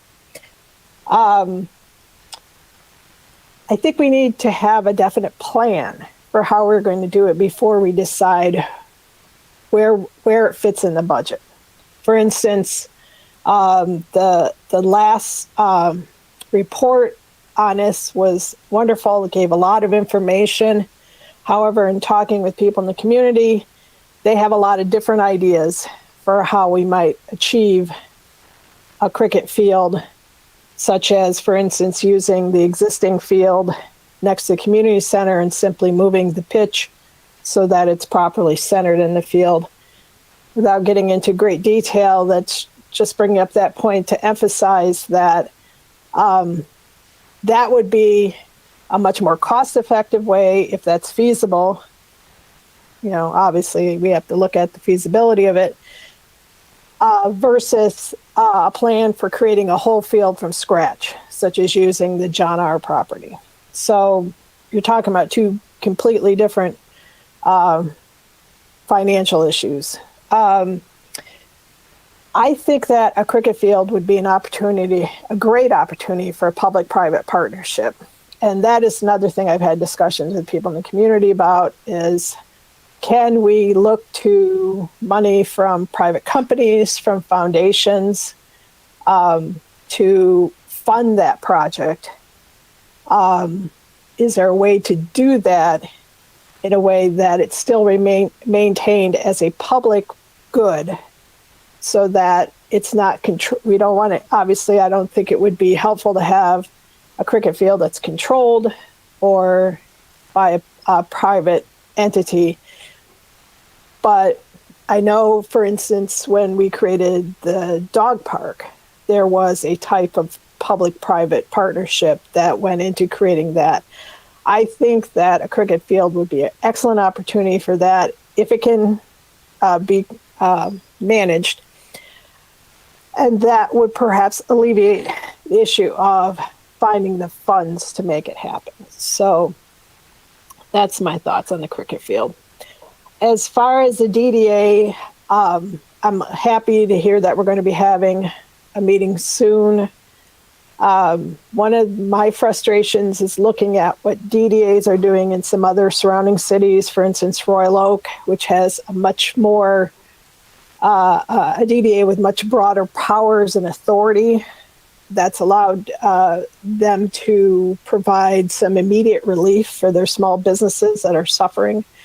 I would like to see us be able to use our DDA to help defray the financial impact of the COVID pandemic on our small businesses, at least the ones that are within the DDA. I think that would be an excellent use of those funds if that's something that fits within the structure and powers and authority of our DDA. I think that was all the issues. I have some questions about some of the things that have come up, but I'll reserve those either for later or perhaps maybe just email my questions. I have a lot of them. Are there any burning questions that you want to ask right now, Councilmember Erickson Galt? Because I think now is just as good a time as any, unless you'd rather handle it by email. The one thing that came up on that financial trends slide, the one that the mayor had a lot of questions about, which were great questions because they were also questions I had. Did that take into account the recently passed library millage, and that's the impact of that on the general fund? Because I know that in the past, we have relied on the general fund to help support the library. And I would hope that going forward, that would take a little bit of the burden off the general fund in terms of supporting the library. Mayor, this is I'll start off and then turn over to Rob Malzak, our Chief Financial Officer. When we developed the 3-year budget, and I'm going by memory, I believe Rob used the idea that the millage would continue, and I don't know if he increased it, but there was not any severe analysis or deep analysis if the 1.1 mils went in place, how that would affect the general fund budget specifically. But I know there were assumptions made going into that the library would be funded going forward. And Rob, if you can add a little more to that, I'd appreciate it. Mark, you're absolutely correct. The bottom line is that's the general fund, and that did not have any contribution to the library in the over those 3 years. So the millage, though it helps a lot, does not help in this situation. Okay, I guess I'm confused because I thought that my understanding was the general fund, that we actually relied on funding from the general fund to help support the library in the past because the 0.7 millage didn't quite cover everything. Correct. So in prior years, the general fund supplied money for like the roof and things like that. So several $1 millions over years.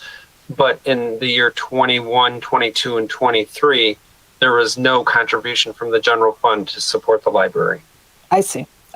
All right. That makes sense. And then as far as the other question I have is, as far as some of the capital expenditures that were talked about, I know that we discussed that we do not have a debt millage. And I wondered, would it make sense to explore the possibility, obviously not for the 21-22 year, but for years beyond, in terms of looking at a bond to cover some of those capital improvements? Mayor? No. Once again, Robin, I'm feel free to chime in, but at this point in time with COVID, we kind of got the impression from the last meeting that we kind of want to continue the course. It might not be wise to incur any additional debt right now, but with direction from City Council, we would explore anything at your direction and consensus about that going in the future. Clearly, we can show certain facts and needs, and don't take this as that the city manager is recommending this, okay? We have 11 undeveloped parks. The only way they're going to get developed is if we find a new revenue source. And, that's just one example.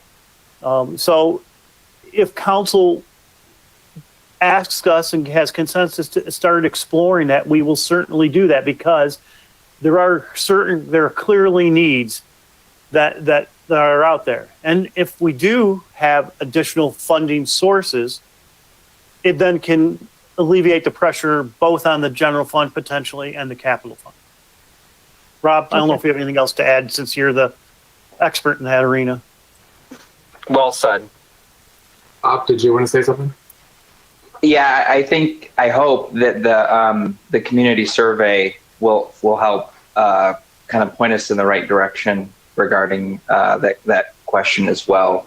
So, if we're going to talk about the survey again next Monday during the regular meeting. But we're going to ask questions about different city programs and services, both current and potential future programs and services. And so if there is, for example, strong community for support for something that a debt millage could be used to pay for, then that's something that, perhaps we'd research further. But again, ultimately knowing that November 2021 was kind of the earliest possibility we could even put anything on the ballot. So it's probably a little further down the road, but I think the survey will be an important step in kind of figuring out where we're going. Yeah, I agree. I think the community survey will be very helpful. And to clarify, I wasn't thinking about putting anything on the ballot next year. I think we've asked a lot of our public for now, but with the 3-year budget, thinking further down the road, I would like to explore.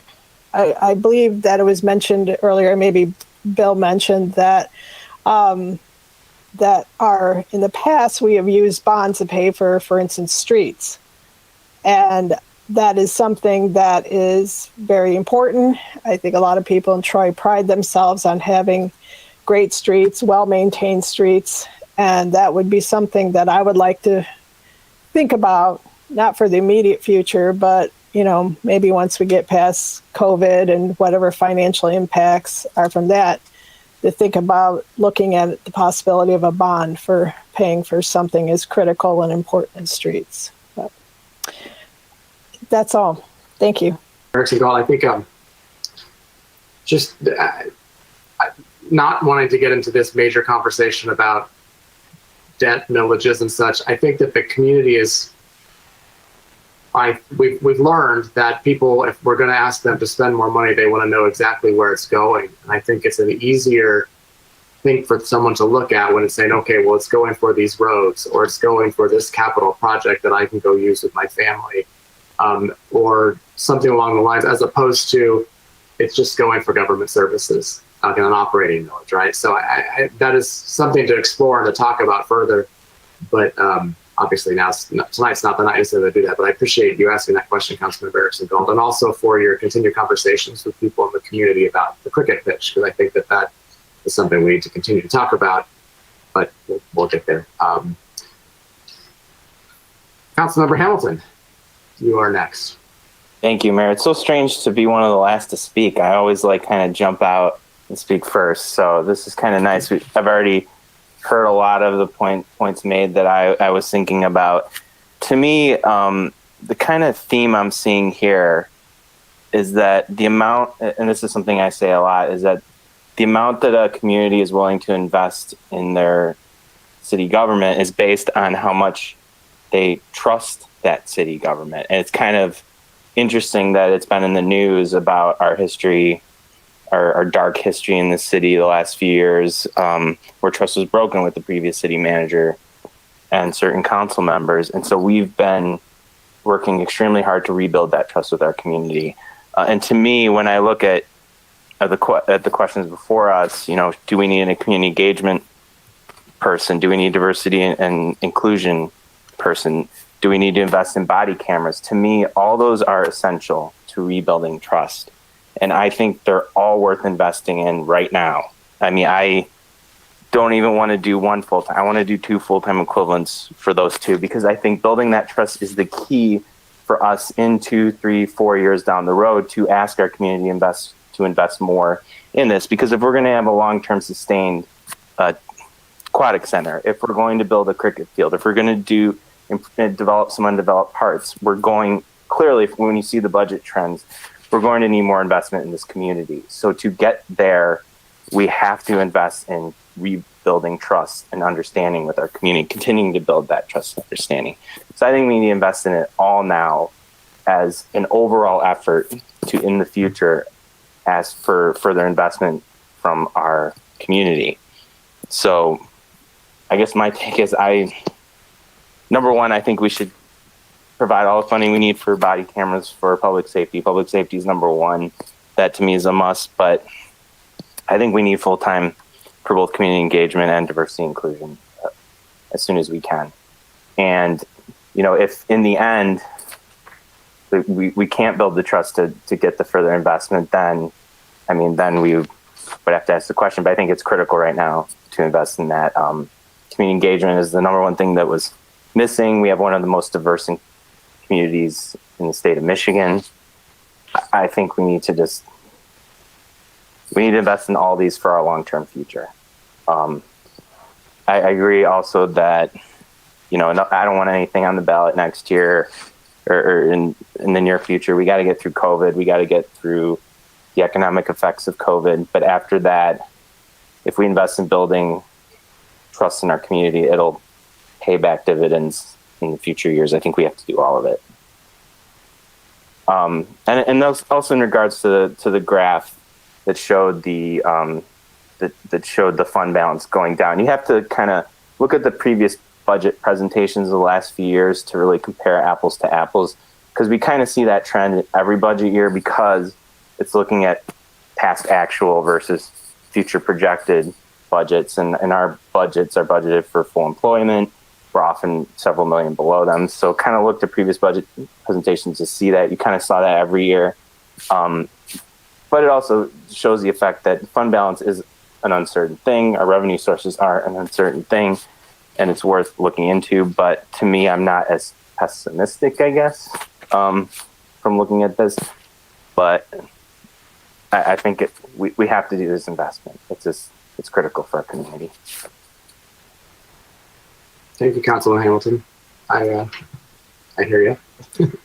And yes, the budget, if you do look at the budget, comparing apples to apples, it does make a big difference. But I think that's kind of the point. So we always need to be prepared. Although it looks so terrible, and it was jarring to see, there is wiggle room in a sense that every year for the past 5 years, we've always come in under budget, I think, on this council.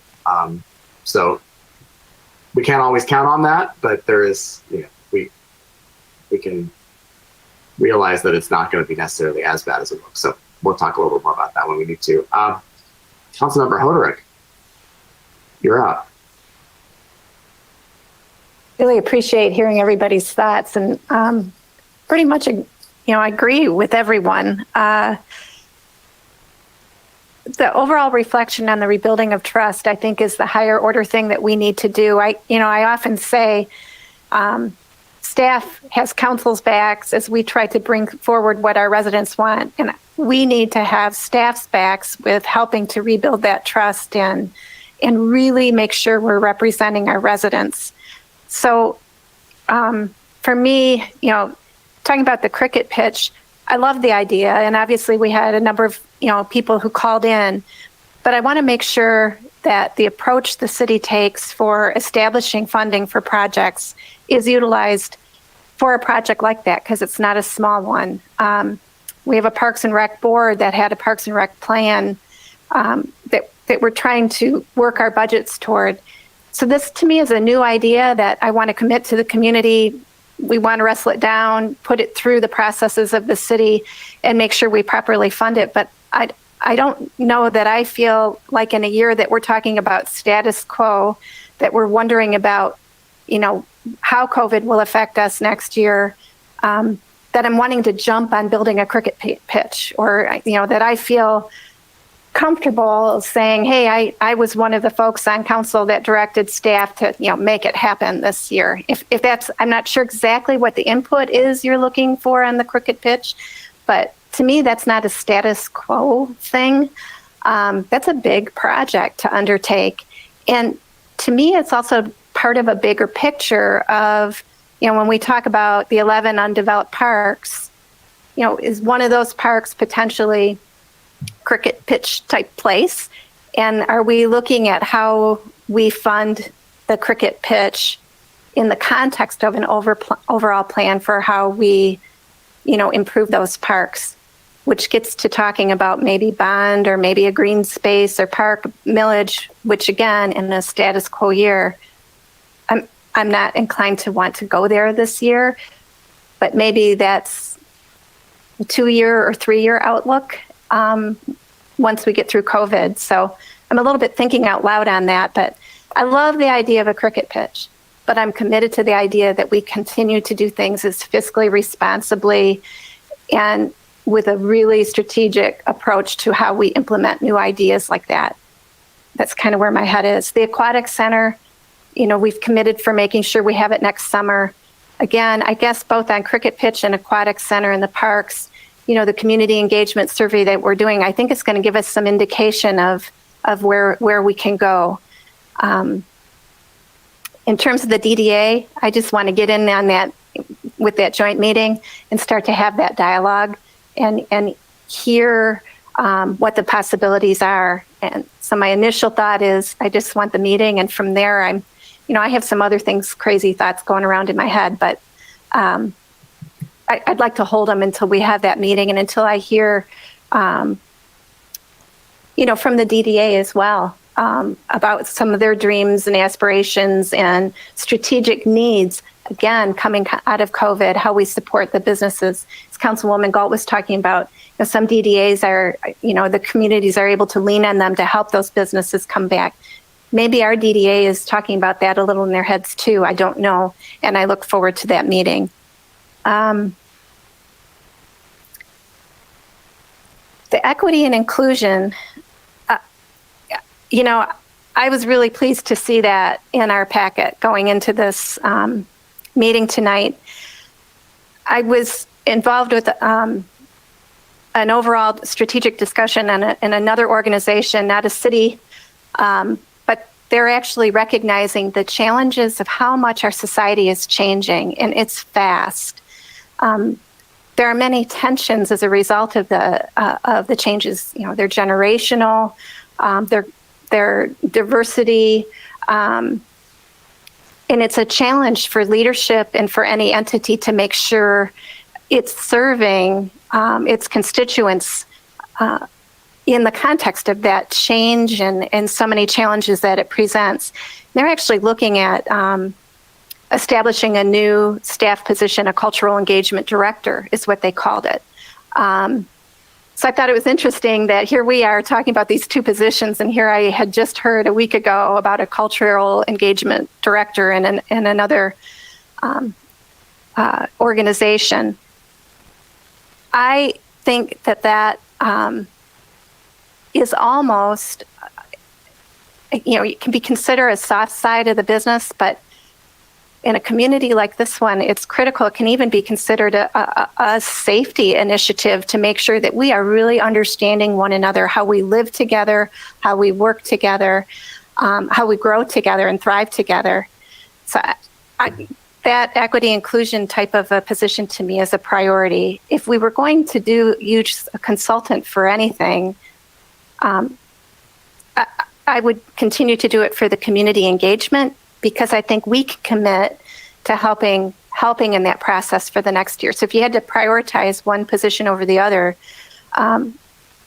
my thought would be the embedded equity inclusion person, because if they're not in our midst, living and breathing our community's needs, its tensions, its opportunities, I don't know that it can be as effective of a position. So, that's my top of mind thought. I agree on the body cams for our police department. Here we are demanding transparency. The community is demanding transparency.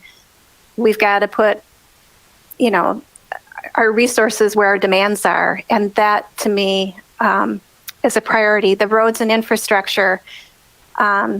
Hootery, you keep on going on with yourself and matching funds and being nimble, and 2020 has been the year of the pivot, and Mr. Hootery has known how to pivot and look at opportunities for years now. And we always want to make sure we have those funds available to allow him that flexibility. That's why our roads and infrastructure, we've been working with DPW, are as solid as they are, and they remain just a huge priority to me. If we don't have that going on, not much else we do matters, quite frankly. So I really appreciate the thoughts and efforts that have gone into that. On the fund balance policy that we developed some years back, the 20 to 30%, it's coming back to that chart that we all were reacting to here. Watching that dip down to 13%, that reminds me of where we were back in the, close to 2010. That was kind of the panic button back then, is watching that. It can happen to you very easily due to unforeseen circumstances. But that policy, when we set it at 20 to 30%, that was about protecting our AAA bond rating, making sure we are as fiscally healthy as possible. Does that policy still, my assumption is nobody's questioning that policy at this point. That is the right policy still for the city to be striving toward that. Okay. And I think that about sums it up. I'm really pleased with the fact that we had a chance to do this early. We've never done this in the November timeframe in the time I've been on council. Maybe that had happened in previous years, but in my time, and I think this is just really good to be able to kind of kick the tires in a really meaningful way here with you guys as you lead into the solid budget work that I know is already going on and will continue. And I think this was a really good idea, and I really appreciate it. So thank you. Thank you, Councilmember Hoderick. And just to pick up right where you left off, I do think this is, and I've said it a few times, but a great opportunity for us and for city management and for the community to have an opportunity to weigh in early, and so we're not faced with having to make these last minute shuffles in March, April, as we approve in May. And you've heard public comment tonight. There was Chuck and there was Kelly talking about specific items as they related to our budget. Last time I know Dave Lambert had left a message about some of his thoughts coming out of the Green Space Advisory Committee. And it's important, I think, that we have the community involved in this process too. And I think the survey that Bob's working so hard on will be a whole other level for us going into, and I think the timing is going to end up being perfect, even though it's not perfect, but it's going to be good. It's going to give us some help as we move, not just this year, but the following year as well. So I think that's all going to work out really well. And I again thank you all for on council for your comments tonight. I've been taking notes, and now I feel like I could talk for another couple hours, but I won't do that to you this time, even though I threaten that every week, and it seems like I do. But and to city staff and Mark and everybody, these presentations have been very, very beneficial for. I'm someone who's this is my 5th year in city government. Ellen's this is her 8th, and Edna's in her 5th, and the rest are newer. But these are some of these things that review for me, but I pick up something new every time I see a topic you brought up. So I can only imagine how valuable they are to all of us. So I appreciate that very much. And I didn't want to forget to say, again, to thank our city staff in general. When we saw the chart showing what we used to have as far as employees and how that trend has gone down, and it's come up a little bit, but we're still so far below where we used to be as a city. And I think we're doing a great job as a city providing for our residents and the things that we're able to do. So I really commend all the employees who work for the city, and I know that a lot of them are, they've worked in a time period when they had a lot more support and a lot more staff around them doing things, and now a lot of these things have just kind of trickled down to 1 or 2 people doing what 5 or 6 people used to do in some cases. And I want to commend all of them and thank them for their hard work. And when Ellen talks about us having their backs, and we know you have our backs, it's true. So thank you.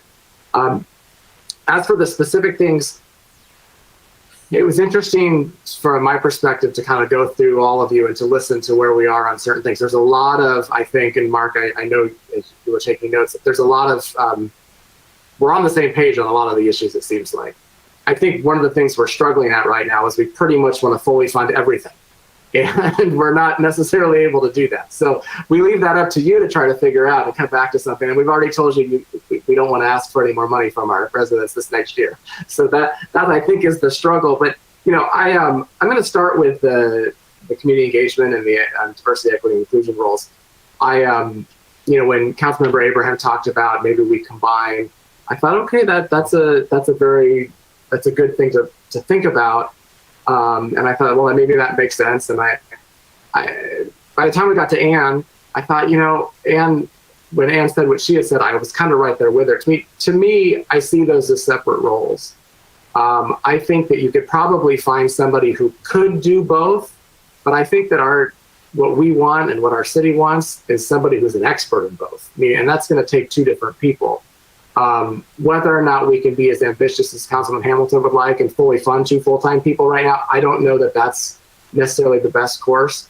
But I do think, someone who's focused on diversity, equity, and inclusion, that's probably the more likely person that should be a full-time employee versus the community engagement person, because it might be a little easier to do community engagement with consulting in combination with the city staff who's learned a lot over the past few years, especially, and done a lot of hard work. The other question I had, or the thought I had, I don't even know if this is a possibility, but, is it a possibility for us to partner with maybe somebody like Rochester Hills or another Sterling Heights next door and pool some resources and share a DEI person? I don't know if that's something that's done, or even maybe it's completely frowned upon in city government, but, maybe we don't necessarily, it's a step above consulting, but it's not quite having a full-time person ourselves. I don't know if that's even something worth exploring. But I do think the importance of both of those roles cannot be overstated.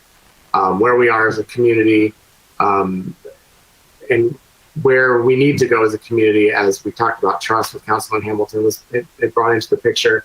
And the things we're going to need from our community as we move forward, as we look at how we deal with the funding issues, how we deal with growth and just normal growing pains, I guess, in the city, and the facilities that are going to need help.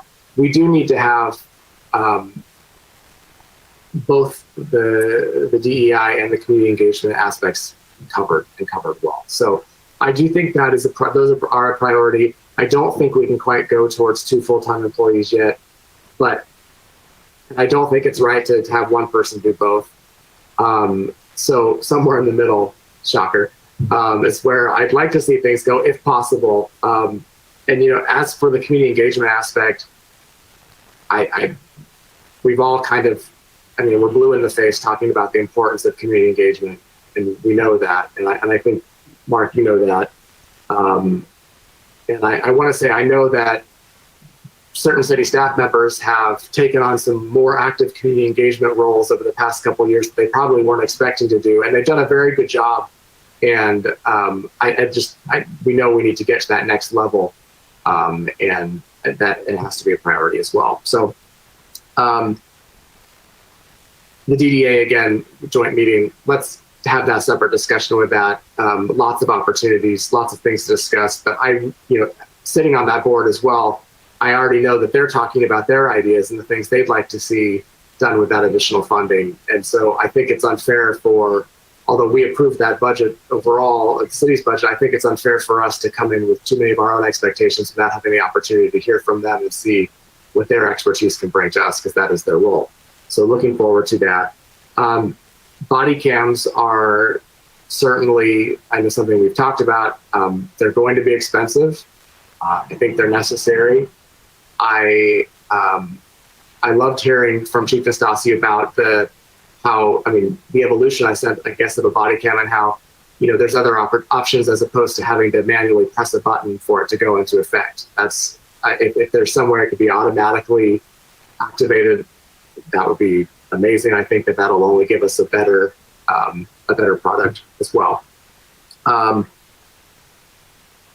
The aquatic center and the cricket pitch are tough. Those are part of the quality of life aspects. I think we saw some great slides and presentation from Kurt on the land improvement costs as we look at funding for parks. We see our commitment to our trails and pathways, which whatever we do, I don't want to divert from trails and pathways and some of the other park projects that we have to add in something like a cricket pitch at this point. I think we need to stick with what we know, and what we are seeing is providing great things for our community. And if you looked at when we opened the segment 2 of the Sylvan Glen Lake Park Trail, or just last week, there was great engagement online about how excited the community was, and I think people they're loving it. So I want to make sure we stay the course of the trails and pathways. I love the design that the Parks and Recs plan and the Green Space Committee had given us about Sylvan Glen, Sylvan Lake, the park itself. The cricket pitch to me is a great idea to explore, but to me it is just an idea. And we haven't seen any of what that would really look like for our budget. Ellen was talking about status quo, which is something I talked about 2 weeks ago at our meeting. I don't feel comfortable adding some big project in or rushing a project in when we don't know what it's going to look like in a year or two. But that doesn't mean I don't think we should be looking at it for part of a 3-year plan, which gets me to another point about planning in general. I feel like with our facilities, with the aquatic center, with some of our parks, with our capital needs, I know, Bill had his 6-year plan with the roads. I feel like we're lacking an overall bigger picture plan for our city and what our capital needs are. I think we've got the pieces of it, but I'm struggling to have it kind of all put together and see what it is that we're going to need and where we really want to go and guide the city and direct the future of the city. And so we talked about the aquatic center, where certainly our residents, those who spoke up, wanted us to fund it for this next year and to have it ready to open, God willing, because of COVID, that we can do that. And so we're going to do that. Do we want to keep throwing money into something that's an aging aquatic center that is going to have less and less satisfaction a couple of years down the line, 5 years down the line? No, we don't want to do that. We know that. And so, but absent a plan of what we want overall to do, I don't think it's fair for us to be kind of just talking about, well, maybe we want this, maybe we want that. We really need to focus in on how we're going to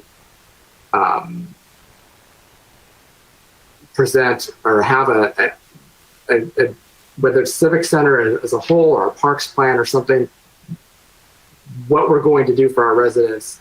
And we have to do it in a way that has proper community engagement and feedback, and not just, I want to go in the pool this summer. Obviously, we know they want to go in the pool, but what that means and how we do that. And I don't know that people want a splash pad instead of the pool that we have, but I don't know if they want to pay to have a brand new pool put in to make it up to date where it needs to be, and invest in the resources to make it look nicer and have the feel that it used to have when it first opened. So again, so my point to all that is,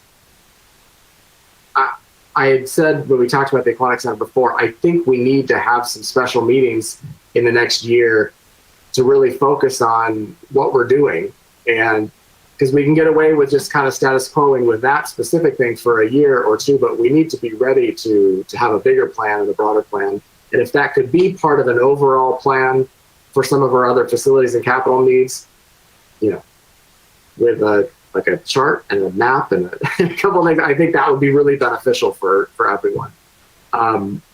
So sorry, I kind of went a really long path around that, but it's just, to me, it's obviously important to our community. It seems like a cricket pitch is becoming important to our community, but there's so many unknowns with all of that we have to really hone in and figure out what we can do. Because right now it kind of feels like we want our cake and we want to eat it too, and we can't. We know that we can do that maybe another year, but based on everything we're hearing, we can't keep that up. So I would love to see, I don't know, Mark, what your next steps are as it relates to us for the budget. Obviously, we have special budget meetings, but they're in the spring. I don't know if you plan on having additional items that come back to us for review, or what, if you've given much thought to how you plan to engage us on the next level. Obviously, we have our community survey going out later or after the new year and such. So I don't know, you've gotten a lot from us tonight. A lot of it kind of in the same circle, but some of the things are kind of out and around. I don't know if you need to ask any follow-up questions of us right now, or need any clarification on anything, or if you just kind of want to give us a summary of where you see things and what the next steps might be. Thank you, Mayor. First of all, about 7 minutes ago, you had a question.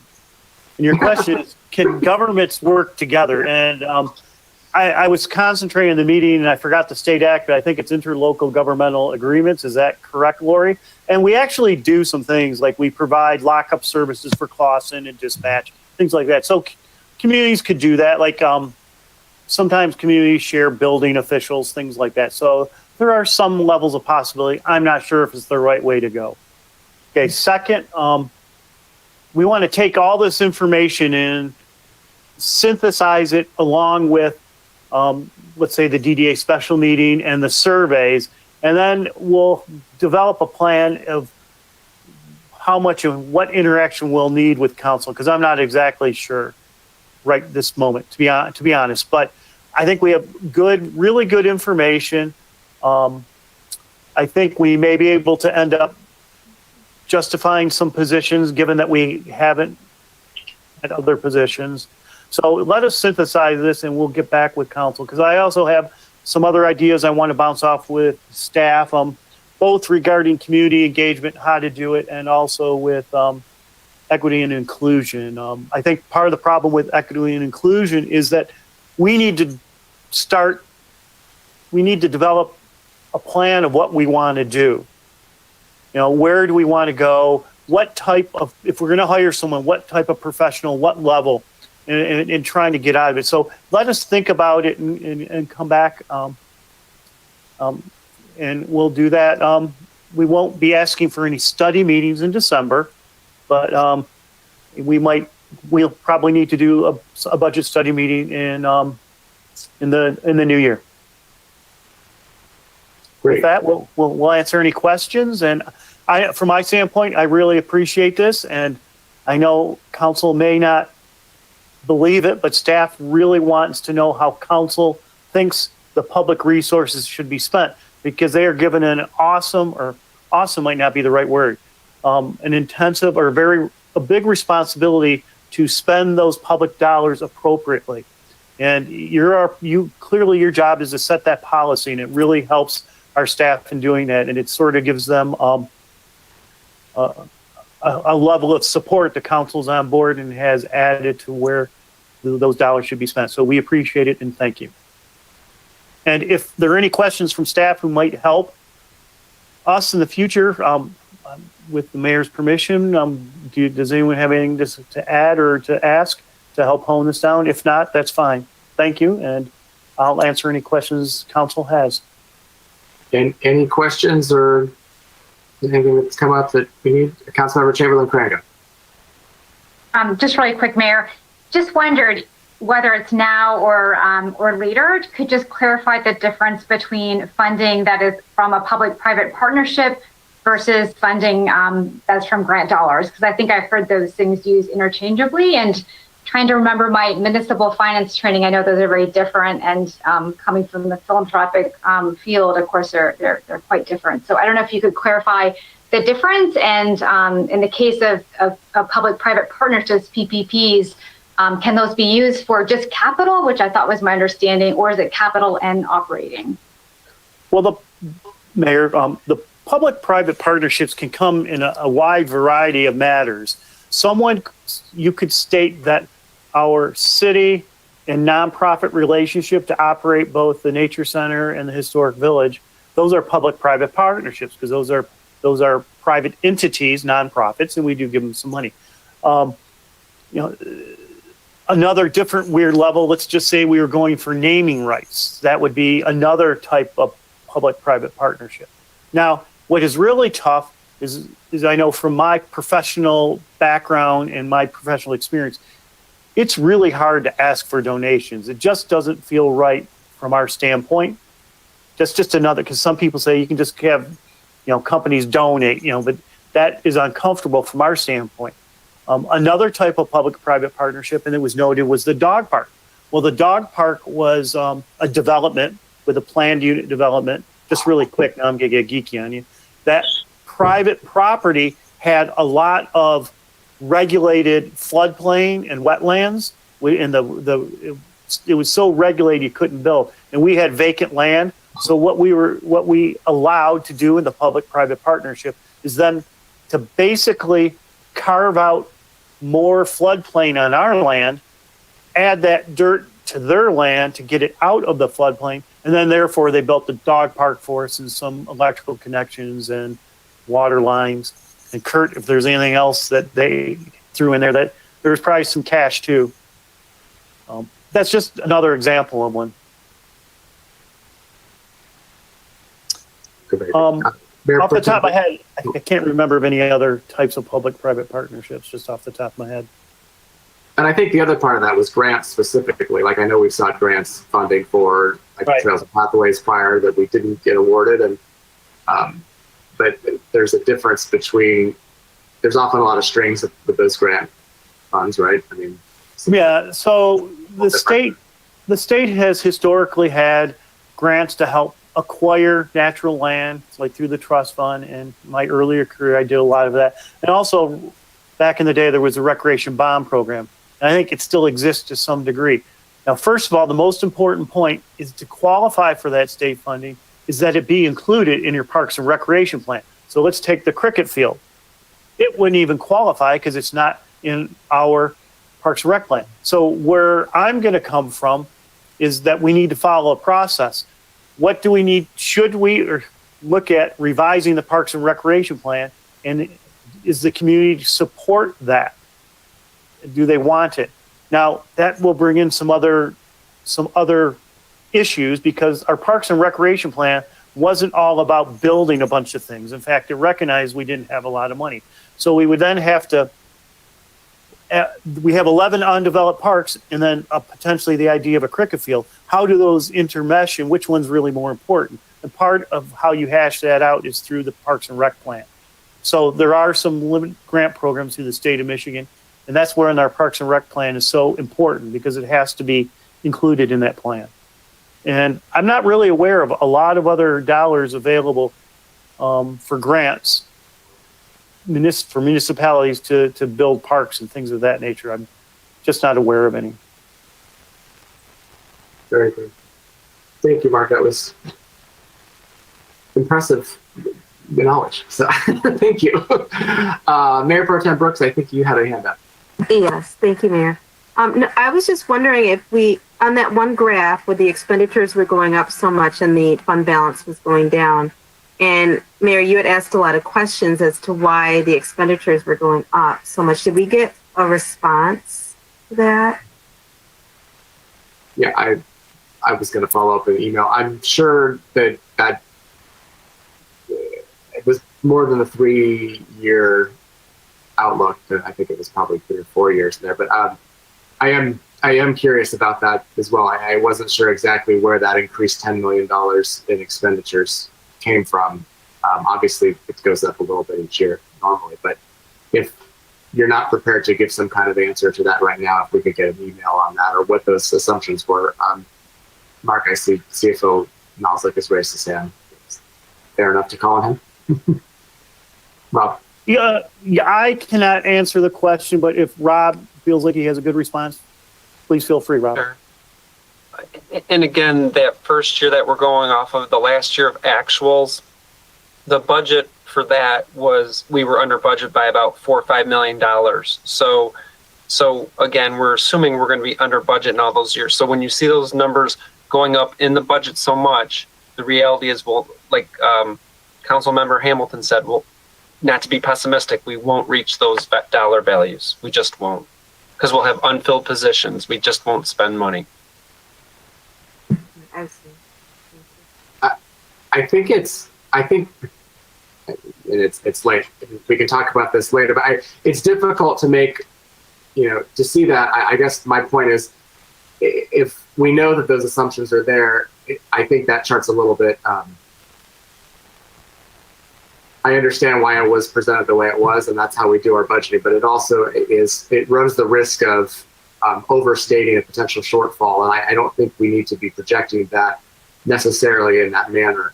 So I mean, if we're $4 or $5 million under budget from where we were, for the actuals based on projected, that's a big fluctuation. So those numbers probably won't look as divergent, obviously. I just want to make sure that when we're doing further community engagement, further presentations on the budget, we're not overstating a potential shortfall that doesn't actually or isn't likely to exist. So I think our community expects, obviously, truth and transparency, but they're a smart community and they don't want to feel like they're getting misled. I guess it's a harsh way of saying it, and I don't think that was the intent tonight, obviously, but it's important that we take that into consideration as we begin to talk about these numbers and plans to move forward in the future, in my opinion. Mayor Pro Tem Brooks, did you have anything else? Is that just that question? Mine froze. So, any other questions? Councilmember Hoderick. I just wanted to comment.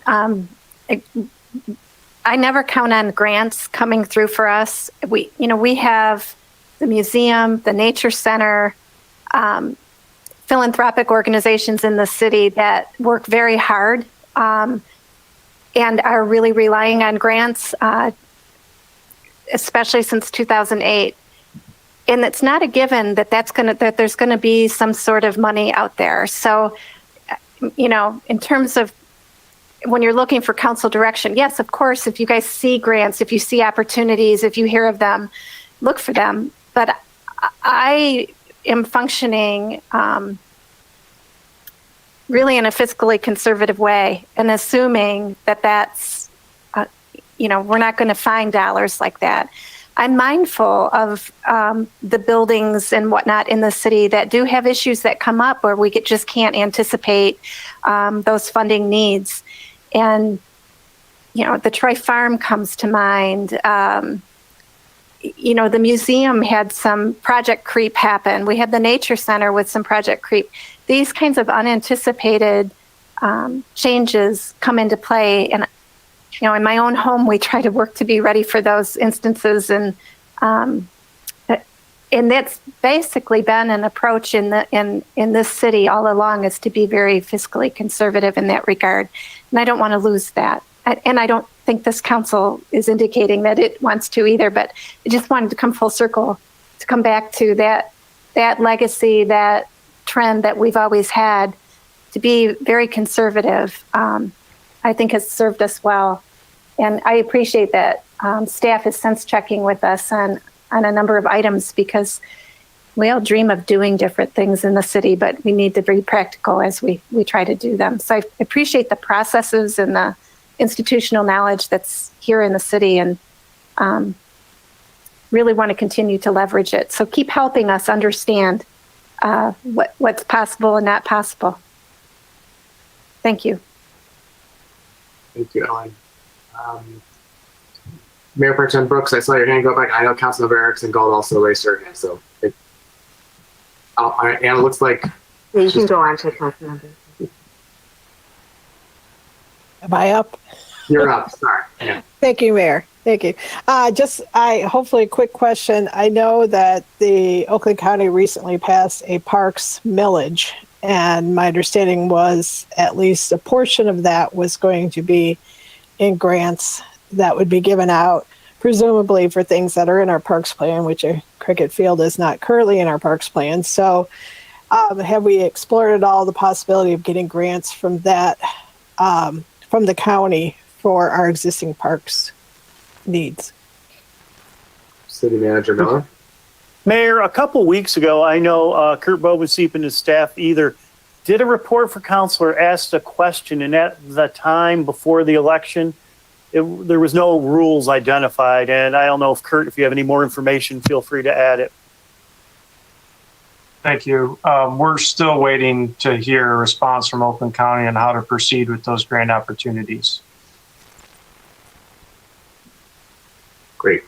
Thank you. Mayor Pro Tem Brooks. That was my exact question, actually. I was going to ask about the parks millage, because a part of it says it's supposed to go to local parks and communities, so I didn't know if we would receive any of that millage funds. So. Great, mine's sick alike. Yeah, isn't that funny?